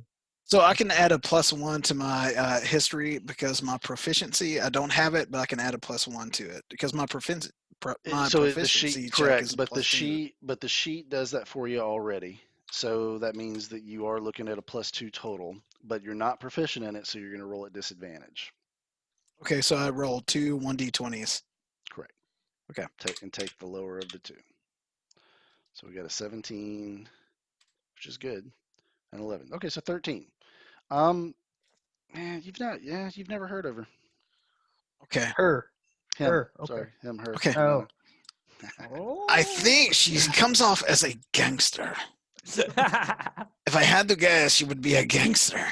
Yeah, one of the lyrics is, "I can't live a normal life. I've been raised by the streets." So But the thing is, you got to know about Vistani guys is if they don't know the answer, they would run with a story instead, yeah. just to keep it Well, and interesting. I'm so glad you said that because now that things have kind of calmed down, you guys see he's wearing kind of the garb of a Vistana. Like he looks like a Vistani. You saw some of that on the caravan ride in. Mhm. Some of the same armor, some of the same maybe jewelry and amulet around the neck. But you don't But remember I seeing was this I was guy. not He was not on part of that that caravan. caravan. Yep, not at all. Okay, did you guys decide if you want to try a short rest or not? Rogar grumbles to his teammates that he needs a rest to try to recoup himself. Okay. Yeah, I do agree. I think we do need some kind of a rest right now. Long rest would be great for me, but I don't know if we're safe enough to be in a long rest. Okay, that's good. I think we can all use a rest. I'm gonna inspire them while I'm gonna play some music while they Okay. rest, while we all rest, and I'm gonna tell them a story through it too. Okay, So if you can give the floor to me. absolutely. Okay. Timeout. Since when I roll the hit dice, do I get the 1d6 plus? So I'm looking up the rules for that right now. So what he's doing is called the Song of Rest, and No, I'm talking about where he did inspiration when I almost died earlier. no, so you use that, and so once you Okay. use it, it's gone. So Okay, I thought you said 10 minutes. That's why I was curious. you I can can use it up to 10 minutes, but then Okay, once you just use it, one it's and gone. done. Okay. Yep, it's one and I done. can do that 3 times per long rest. Long So you rest. got I'm 2 more sure. in the chamber. I've got 2 more in the So- chamber. Yes, sir. So, but when we're done, we gotta declare that we're gonna long rest because I can continue to buff your rolls if we do that next week. So the Song of Rest adds a D6 of healing, which Nico would roll, and then if you use a hit dice to heal, you can add that to your hit dice heal. Nice. I will be playing a song. So do I need to do a 1d6 Mhm. roll here? So they know how much they can add. I can add Okay. 4. So if you do decide to not bad. use your hit dice, you get to add a 4 to the total that you come up All with. right. And you said the hit dice I can use once per short rest, or how that's go again? You have a bank of hit dice that are equal to your level. So at this point, you have 2. I have 2. Yep. And you can So use I could one or both of them. Yep. Okay. I'm definitely using one. Okay. So, Nice. Good job. So after the short rest, will he get the other one back then? Because it's per short rest, or is it per long rest? So hit dice regenerate after a long rest. Got it. Cool. So we all need to be taking a long rest after tonight. Where are we All hanging right, it up? so you rolled an 11, and then you did add your Constitution, so that's good. And then we're going to add the 4 that Nico gave you with his Song of Rest, so you're going to get 15 hit points back. all right. So I'm back to full. You're back to full. Alright. Dr. Crawford, are you going to use your hit dice? Yeah, I'm gonna use mine. I'm gonna pop both of them. So that's D8s, I think it was for Yep. Rogue. All right. Yep. All right. Cool. All right. We're getting healed up, guys. We're all right. So, just as Y'all a quick scared question, the shit out of me for a second. All I right. will. I thought Disdain was going to have to run away. He didn't have any hits on him. He was just going to have to leave you guys all dead. Like totally out of character there. I had to mute myself. I was cussing so much. I thought I was gonna wake my kids up. I rolled 4 ones. I 4. saw it, like, fuck. Battle. I wasn't rolled doing too 4. bad either. That's pretty astronomically bad, 4. dude. Okay, so you rolled a 5 for your hit dice there, Dr. Crawford, and then you get to add the 4 from the Song of Rest, so that's 9. So that'll take you up to 10 by my calculations. Right. So do you want to use your other hit dice to try to get up to full? I believe I used both of them. I rolled 2d8. Oh, you did roll 2d8. Did Oh, you wow. roll that 2d8? was it. And a Okay. 4, and then you don't have a Constitution modifier, right? Oh, I do have a Constitution modifier. Do I add Okay. that? You can add that for each roll. Okay, so that's an extra 2 health then. Okay, so then you're up to 12 by my calculations. 15. Out of Not too bad. 15. Okay. Good job. So song has been played, conversation has been had. Is there anything you guys want to ask your new all of a sudden teammate during this hour of rest? Rogar rubs his brow and says, "How long have you been here?" Okay, some of this I'm going to have to answer for you Fair because enough. because we didn't talk it all out beforehand. But it's only been a matter of like from the time you entered the house to the time you got captured by the spider, which by the way you had a couple people that had come in here with you, just some, you hired some local soldier type guys to come in here with you. They're dead. They're like completely dead. Super but that was all of 24 hours ago, maybe. Okay. But you didn't see when you came into the house, Nico. You did not see Van Richten. No, I did not make it so far because I had the smarts to send my men into the room with the safe.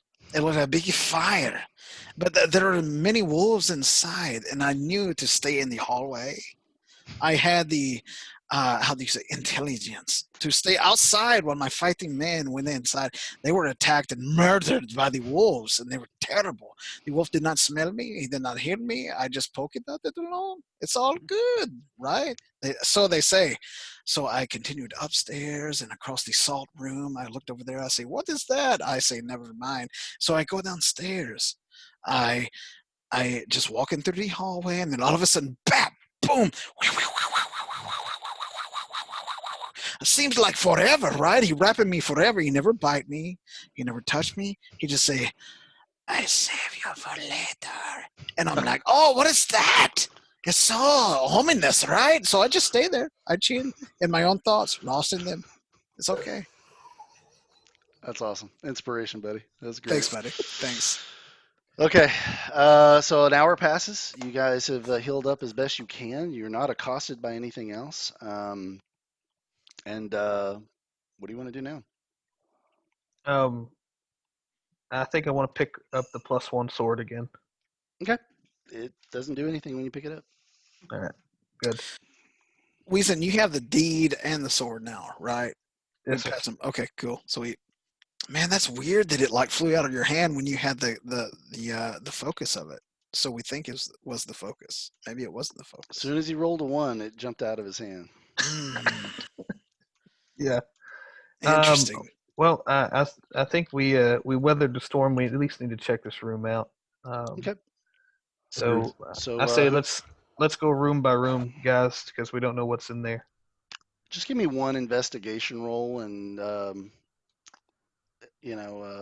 to make that nice and clean. Let's who's got investigation? We got I have a Dr. minus Crawford one. and Disdain. Yeah, so let's have Dr. Crawford roll with advantage and take a plus. Let's give him a +2 on top of everything else, since kind of the whole party's helping him. 1d20 plus 8. Roll 1d20 plus 8. 25. Yeah, freaking bringing the wind fury on the rolls. I dig it. Yeah. All right. So you find a chest that is locked. So we'll need to resolve that in a second. You find a small collection of scrolls that are actually spells. Okay. There's a scroll of magic missile. There is a scroll of shield, and there is a scroll of identify. So however you guys want to divvy that up. So we have magic. These scrolls are they one time use, or can someone learn a You have to perpetual? be so you can commit them to your spell book if you're a wizard or a bard. Sorcerers cannot add it to their list because Got it. their magic's almost like a mutant power kind of thing. Sure, But I don't know sorcerers where you can go. read scrolls and cast them. So got it. but if you memorize a spell, it burns the scroll. So you can't take the magic missile scroll, copy it to your spell book, and then still be able to use the scroll as an individual one use item. Question: Mhm. Does this add a spell to our spell slots for now until the scroll is used? The scroll can be used as a if you use it as a one and done. You don't even have to have the spell slot for it. You just use it. But you have to be a spellcaster that has access to that spell to use it. So what does shield do? So shield adds a +5 as a reaction. So if somebody hits you and they only hit you by like 1 on their attack roll, you could cast shield as your reaction, add 5 to your armor class, and that would nullify that attack. So it's like the Beautiful. shimmering magic shield appears And stops the attack. do paladins count as spellcasters? They do and they don't. They do, but it's like a faith-based kind of thing. So it's Okay, can not I like use shield or not? you eventually get it in your spells. Yeah. So I would let you use the scroll. Okay. So But should we prioritize those that can actually memorize the spell? well, if someone can memorize it, it's put into their spell book, which you're the only one in the party that can do that. I see that. I But would vote him get all of them. then you can Adam, add them to your spell book, and then what happens is you can cast those using your spell slots whenever. yeah, but like in level 3, when I only have 3 spell slots, also Mhm. they would take the place of those, correct? Or I could, No, well, hold on just a second. Let me make sure I'm not talking out of my ass here. So sure. when you look at, I'll share this with you guys so we look at it Okay. together. Sorry, sometimes D&D breaks into this kind of rule That's adjudication fine, stuff. man. We're all noobs. Well, not all noobs. Disdain and the Earnest are not noobs. You know Obviously, what? I was wrong, bud. Bard. So if you look at bards, their spell casting comes from their heart and their soul, their charisma. their music. Sorcerers, it just comes out of their soul and their energy.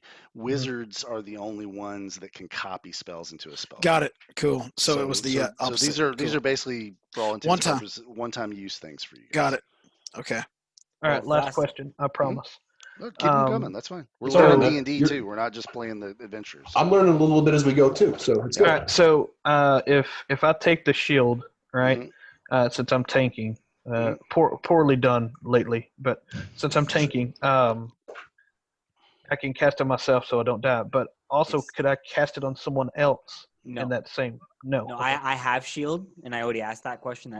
It was my level 2 spell that I added, right? And it only works as like a reaction spell kind of thing. So when somebody hits you, you can use it on yourself, and it uses up a spell slot. Or like you can preemptively do it, right? But that's only for yourself. So but we have. All right, so we have a shield, we have a one-off missile, and what's the other one? I did identify.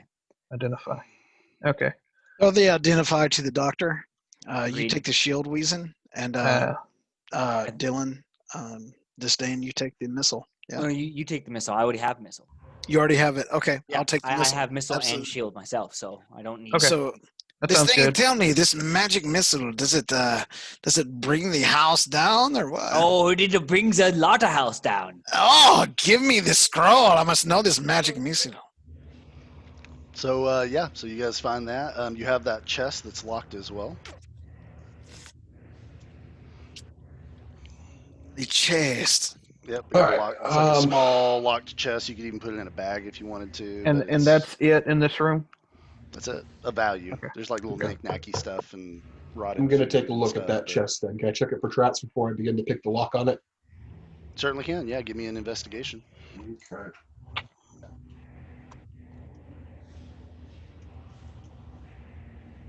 Okay. Don't see any traps. Don't see any traps? All right, risk it. Nice. I'm gonna roll. I'm assuming my thieves' tools here to try to pick the lock on it. That's 5. Good Yeah. roll. Click. Opens right up. Okay, I'm gonna open it up and take a look inside. All right. So there's 50 gold coins Okay. inside. There's a signet ring inside that you think might be worth some decent money. Okay. Okay. And then there's also another healing potion. All right. I'm gonna hand the healing potion over to our new comrade Nico, actually, and say, "It's a gesture of good faith. Thank you for helping us out back there." Oh, and many happy returns. Thank you. Awesome. All right, so make sure, since you guys are getting inventory treasure coming in and using items, make sure you guys are keeping up with this on your inventory list on your. That's on the second sheets. page, right? Yeah, Yes. and you could Yes. it's you're keeping Wherever. up with it, so you put it wherever. But yeah, that's where it is pre-printed. We joke with my players a lot because like we end up erasing through our sheets half the time and needing to reprint fresh ones. So Mhm.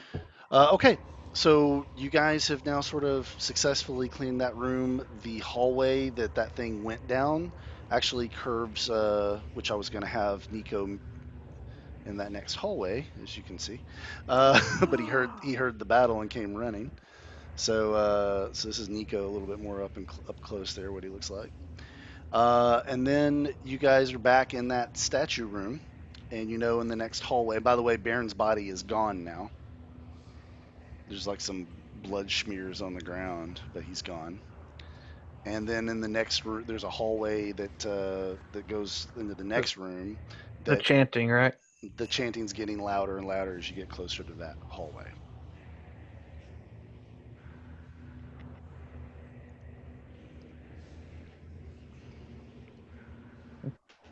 Well, gentlemen, we still haven't found an answer for our colleague, Professor Rudolf von Richten. I suppose we should probably keep pressing onwards. I agree, sir. Okay. Can I ask the bard if he has any indication of where this chanting is coming from? Does he know about this? Is there anything he has that can? Yeah. I would just answer for you, Nico. Like you're hearing it for the first time. I've never heard such strange sounds, but sounds are beautiful. No, we should investigate them. Sounds are just energy, after all.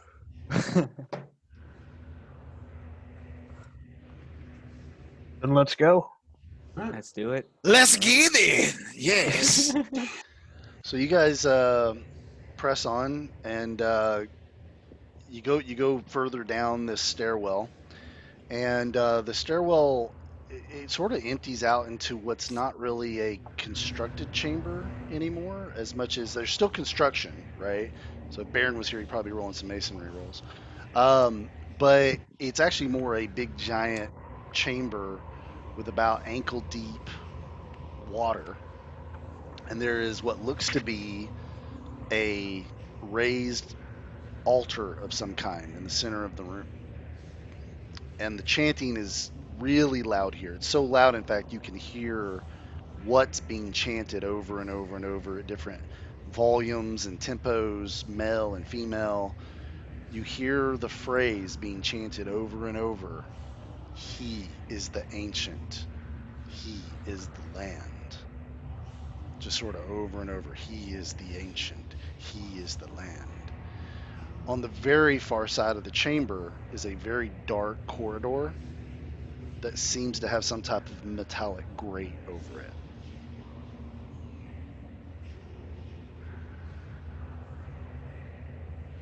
Okay, just to be clear, to the right there is the chanting, and to the left there is a metal door. No. So let me describe it better. So you walk in, and let's just say you guys walk in from that opening to the left that you see, and then you kind of turn and you see this big open chamber with ankle deep water, altar in the middle, kind of raised up. And then on the far side of that chamber, you see a dark corridor with some metal gating in front of it. And then the chanting's just coming from all around you here. Even though you don't see anyone in the room, you hear as if someone is in the room, like a dozen people or so just chanting over and But over. we He is the don't see ancient, he is the anything. land. Don't see a thing.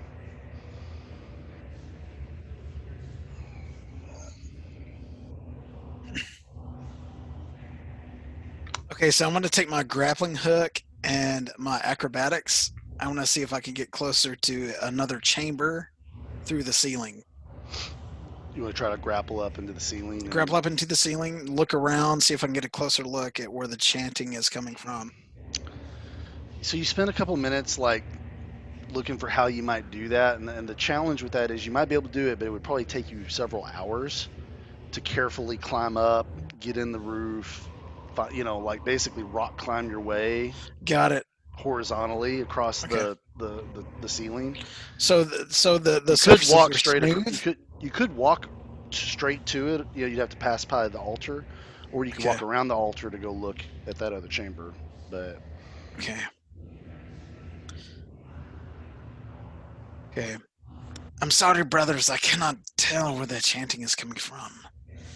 But I do know that we must not go towards the altar because that is bad.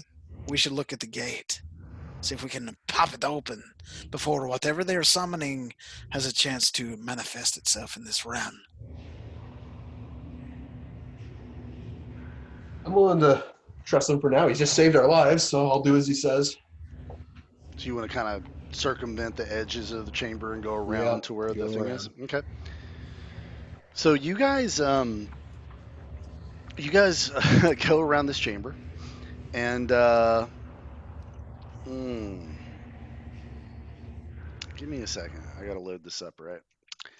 So He's trying to figure out how not to give us a TPK right here. Love Rocky. Thank you, sir.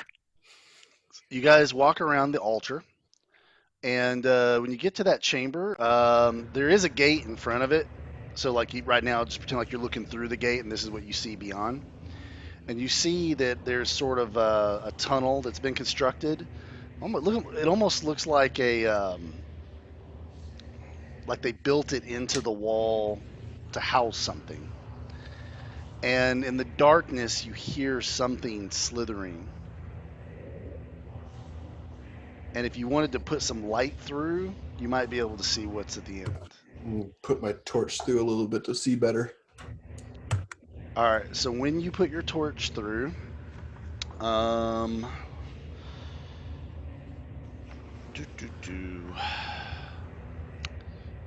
you put your torch through, this is what you see. The light illuminates a horror that's something worse than anything you've seen in your worst nightmare. A set of gibbering jaws and blinking eyes of yellow looks up at the light and starts moving towards the gate. And the gate starts rattling and starts to roll up, and you literally drop your torch into the water and have to pull your hand out of the grate or it's going to get pulled out. And that we're going to roll initiative. Here we go, TPK. Dude. So, are we inside the gate with this thing, or No, outside the gate? you're right at the entrance. but it's kind of it's massive. This thing's just sort of moving towards you. And then I'll give you a free roll, Rogar and Dr. Crawford. I'll give you an insight roll. Okay. It's a freebie, so you guys can do insight. 20 plus.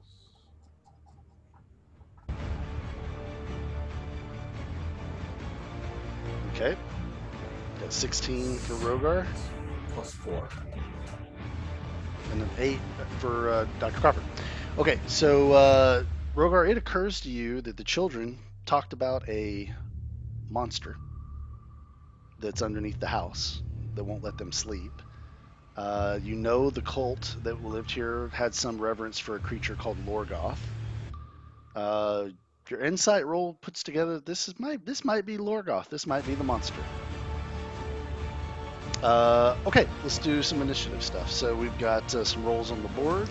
Looks like we've got Disdain with a 15.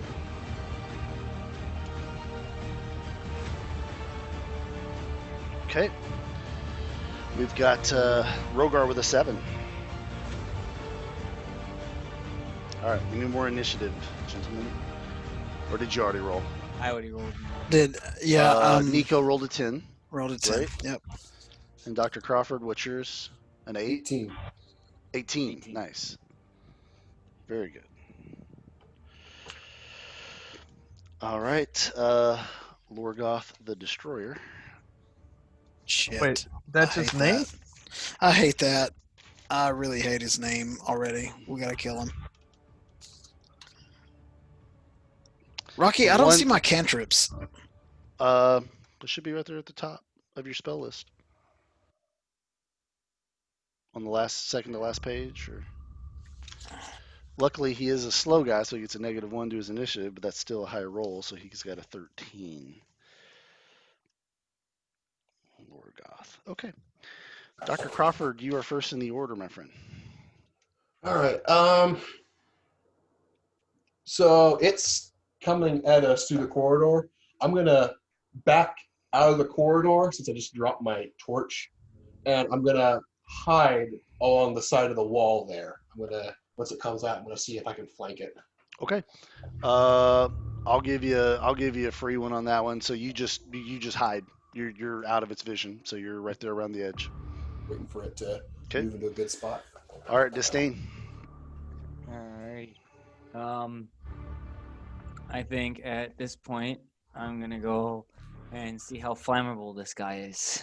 All right. Light it up. I'm gonna use my firebolt. So let's see if I can even hit him first. Found it, Rocky. Thank you. All right, good. He looks kind of flammable to me. Apparently so. Ooh. You hit him. Awesome. So that's a 1d10 plus the d4. 7 damage, and the last 2 is necrotic. Okay. So you hit this thing, and like one of its many tentacles just sort of singes a little bit, and you just sort of have this moment of revelation, Disdain, that like that was a pretty good firebolt for you. That wasn't a small amount of damage, right? Mhm. It seemed to barely injure this thing. Okay, it is Lorgoth's turn. Lorgoth is going to do something called Lorgoth's Whisper, which is a wisdom saving throw. So I need everyone to roll a wisdom saving throw and try to beat a 10. What? You start So hearing it's- these strange whispers in your mind, So it's And- D20 plus the wisdom thing, right? plus your wisdom save, which is on your character sheet above your skills. I got nothing. Okay, Ah! so we got a fail, a pass, and a fail. Okay, so everyone who failed is going to take 8 psychic damage. So you literally, like, your brain just starts hurting, blood starts coming out of your nose, you sort of stagger back, So that's going to put Disdain at 7. It's going to put Crawford at 4. It's going to put Nico at 7. Okay. It's going to use its movement to kind of slither up. It's very slow. It's like not. It can't move very fast, but it starts to get further down the hall towards you guys. Doesn't freaking need to if it's got a sonic attack. Okay. Next in the order is Nico. Okay, I'm casting Thunderwave right now. Okay. It is a 2d8 plus a 1d8. Now Thunderwave, if you remember, is an AOE centered on you. Shit. So if you cast it next to your teammates, you're going to blow them up. That's true. And I'm right by my teammates. Oh, dude. Isn't Dungeons and Dragons easy? It is. So easy. I'm still trying to understand where we're at. If I also cast Fairy Fire, that means that we could also have advantage on our attacks. Yeah. On this dude. In my opinion, that's a better thing to do. So I'm going to cast Bards Fairy are Fire. kind of known more for helping their teammates than doing the big dick damage themselves. Yep, I'm casting. I'm just trying to get this bastard away Okay. because I see it's pushed 10 feet away. That would be great. But Fairy Fire, that's what I'm rolling. What do I need to do? All right, so Fairy Fire, I'm looking it up in the player's handbook. I think it's a Against save. this dude. All right, so Fairy Fire is a dex save, which is good because he's not good against dex. So he's going to make a dexterity saving throw. So on your sheet, bud, there's what's called your DC save. I have it in front of me. I just want you to be able to see it. So It's on your front sheet, right middle, says ability save DC charisma, and then says the number 13 in a circle. So that's what your enemies have to roll to beat spells you cast that call for saves. Got it. Okay. So he's got to be a 13. So let's do that roll. But I'll also get a +3 since this is a spell. I'm casting it from my charisma pool, correct? So no. So the way Fairy Fire works is making me question myself. So any creature in the area when the spell's cast is outlined in light if they fail a dexterity saving throw. So that's all there is to it. So and the save is 13 because that's what your spell DC is. So he's got to make his save, which is going to be for him really bad. He gets a -1. So and also any attack made against him gets advantage if it succeeds. That's right. Okay, so I do a 1d20. No. You don't do shit. So the way Fairy Fire works is like this. Oh, got it. Some spells you roll, right? Like Firebolt, you roll. You're aiming the Firebolt, you shoot, you aim, right? Okay, sure. Some spells you just do shit, and your enemies have to roll a save in order to react to it. To react to it, just like you guys just did with the psychic thing. Perfect. So now that's how Fairy Fire works. He's got to make a dex save, which he passed. He needed to beat a 13. He rolled a 16, even though he's got a -1 modifier. He's an asshole. So he just resists your magic. Your magic just bounces off of him, and he just keeps coming towards you guys. That sucks. Okay. After you is going to be Rogar. All right, so let me get this right. Mm-hmm. He is lumbering down this hall towards us. We're at this gate. Yep. Is the gate shut behind us? Nope. It actually went up in front of you. Oh, we came to the gate, and then it came up, and then he came after. Yeah, Dr. Crawford pushed his hand through with the torch to see what's down there, and then it started to go up, and he dropped his torch and backed away. But yeah, you guys aren't even in the hallway.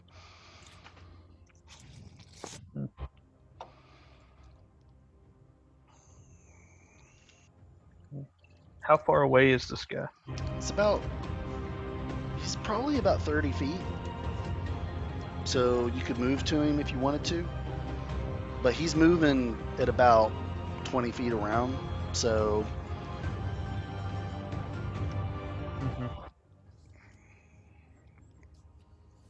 You have a crossbow. Shoot him. Kick his ass, Seabass.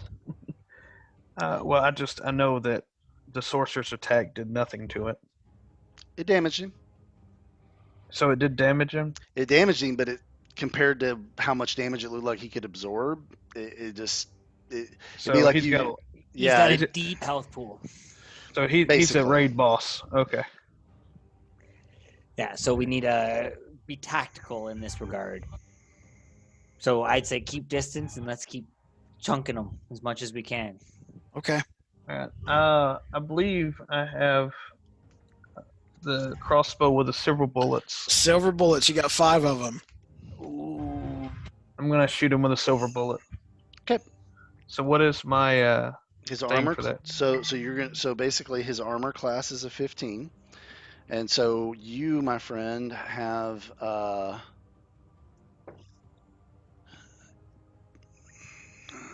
never added a crossbow to your sheet. Hold on a second. I have 2 proficiency bonus, but I don't know if I get anything else to hit. You get +5, so it's a D20 +5 for your hit. Okay. Oh wait, no, that was light hammer. We want light crossbow. It's +5. It is +3. My bad. So it's a D20 I- +3. So 18 then instead of the +5. So it's a hit. Okay. So what is the damage on this silver 1d8 bullet? +1. Okay.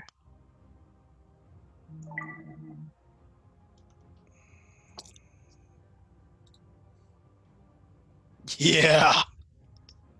Okay, 5 damage. So yeah, so the silver bolt goes through the air, plunks into one of the eyes. It actually like pops the eye, and this like yellow ichor sort of comes down. But if it caused the creature any pain, it didn't even seem to register. Okay. Okay, back to Dr. Crawford. Okay.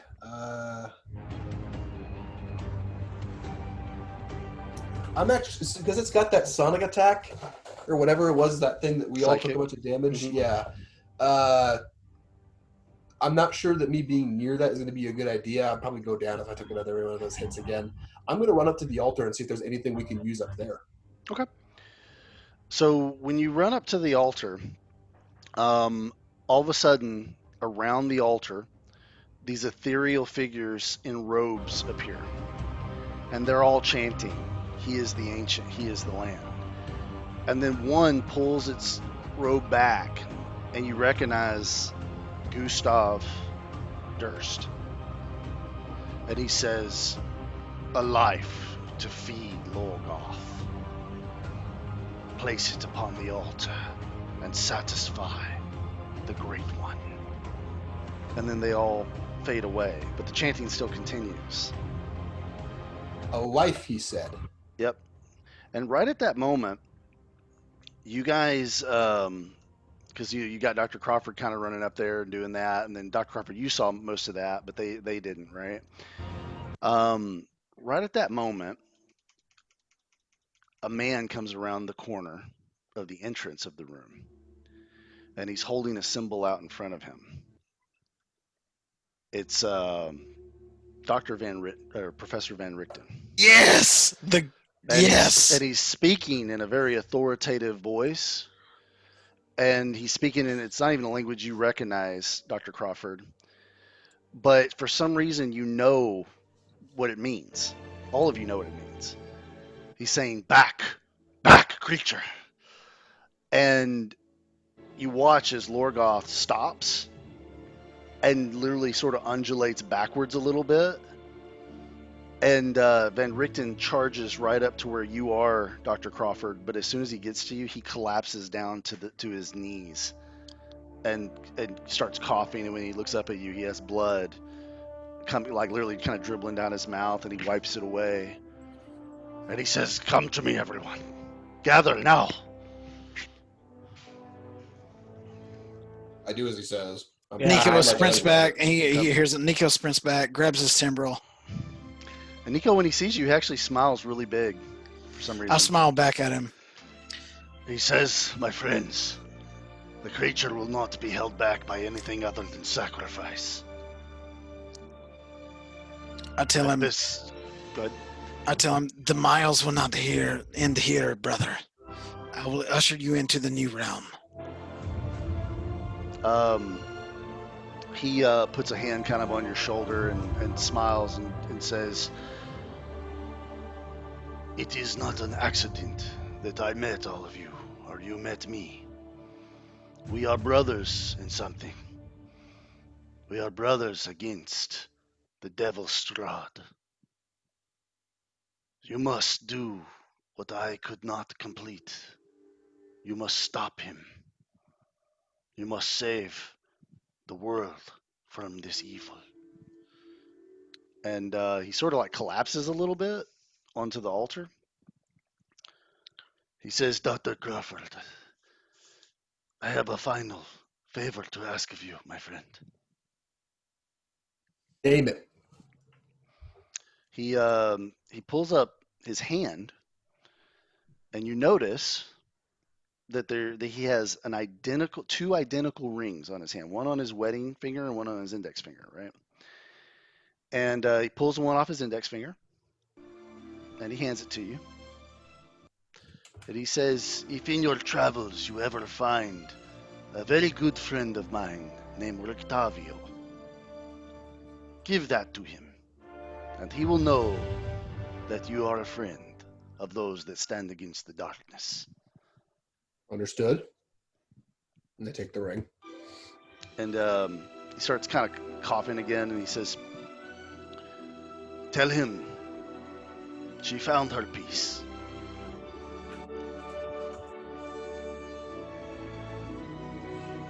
Understood. And so I start to get into ritual mode here. I say, everyone, stand along the corners. And I'll start to put out the 4 of the 5 candles that I have on each corner of this altar. And I'll light them up. And I'll start gently percussing my timbrel. And I start. He lays on the altar, and he crosses his arms across his chest, and he says, I have sent more creatures of the abyss back to where they came from than I can count. Try to beat my number, will you guys? And he closes his eyes and kind of leans back and seems to just sort of be waiting. I cannot do it. I must hold this rhythm. I'm back here playing on my timbrel, this percussive beat. Someone else has got to do it. I'm holding it. All right. I'm jamming back here. I can't do it. His name means so much to me. It's I'm going to Has pull out to my be done. rapier and say, thank you for being a good friend when no one else was. And going to try to run him right through the heart. Straight through. And as he sort of gasps his last breath, Dr. Crawford, he sort of puts his hand on top of your sword hand and squeezes in a reassuring manner. And he closes his eyes. And when he does that, the chamber shakes and the gates close. And it's hard to say what it is, but there's just the chanting stops. And it's hard to say what it is, but it just feels very different in the air. And I chime in and I say, and he has left the fire.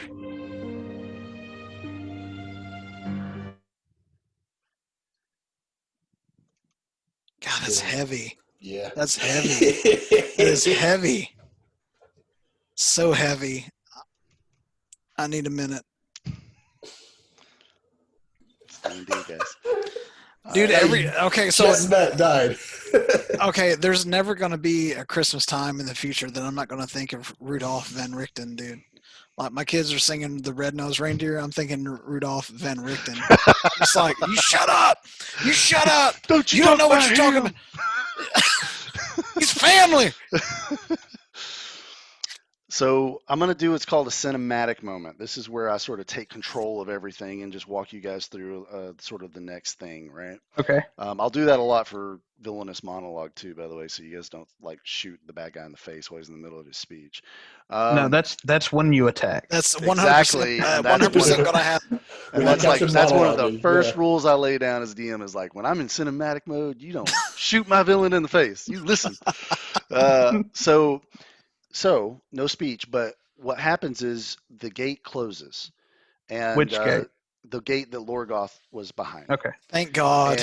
And what you come to realize after a few minutes of sort of being here is that like whatever the sort of malevolent presence was, it's still here, but it's like pulled back, almost like Lorgoth's pulled back. That feeling in the air of constant danger, constant threat, it's sort of just abated. And as you guys are sort of talking, you turn back to the altar, and you're shocked to see that Van Richten's body is gone.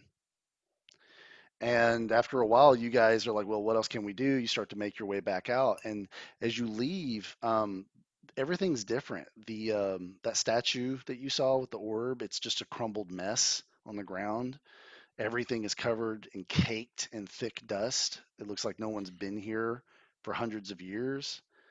As you get back to the house, it's barely together. You almost fall coming down the stairs because your feet go through the steps, and you very quickly realize as you look out the window that you're not in the woods anymore. You are in some type of village at nighttime, and you guys make your way out of the house, which also at different points seems to have fire damage. And you make your way outside the house, and let me kind of show you what you see.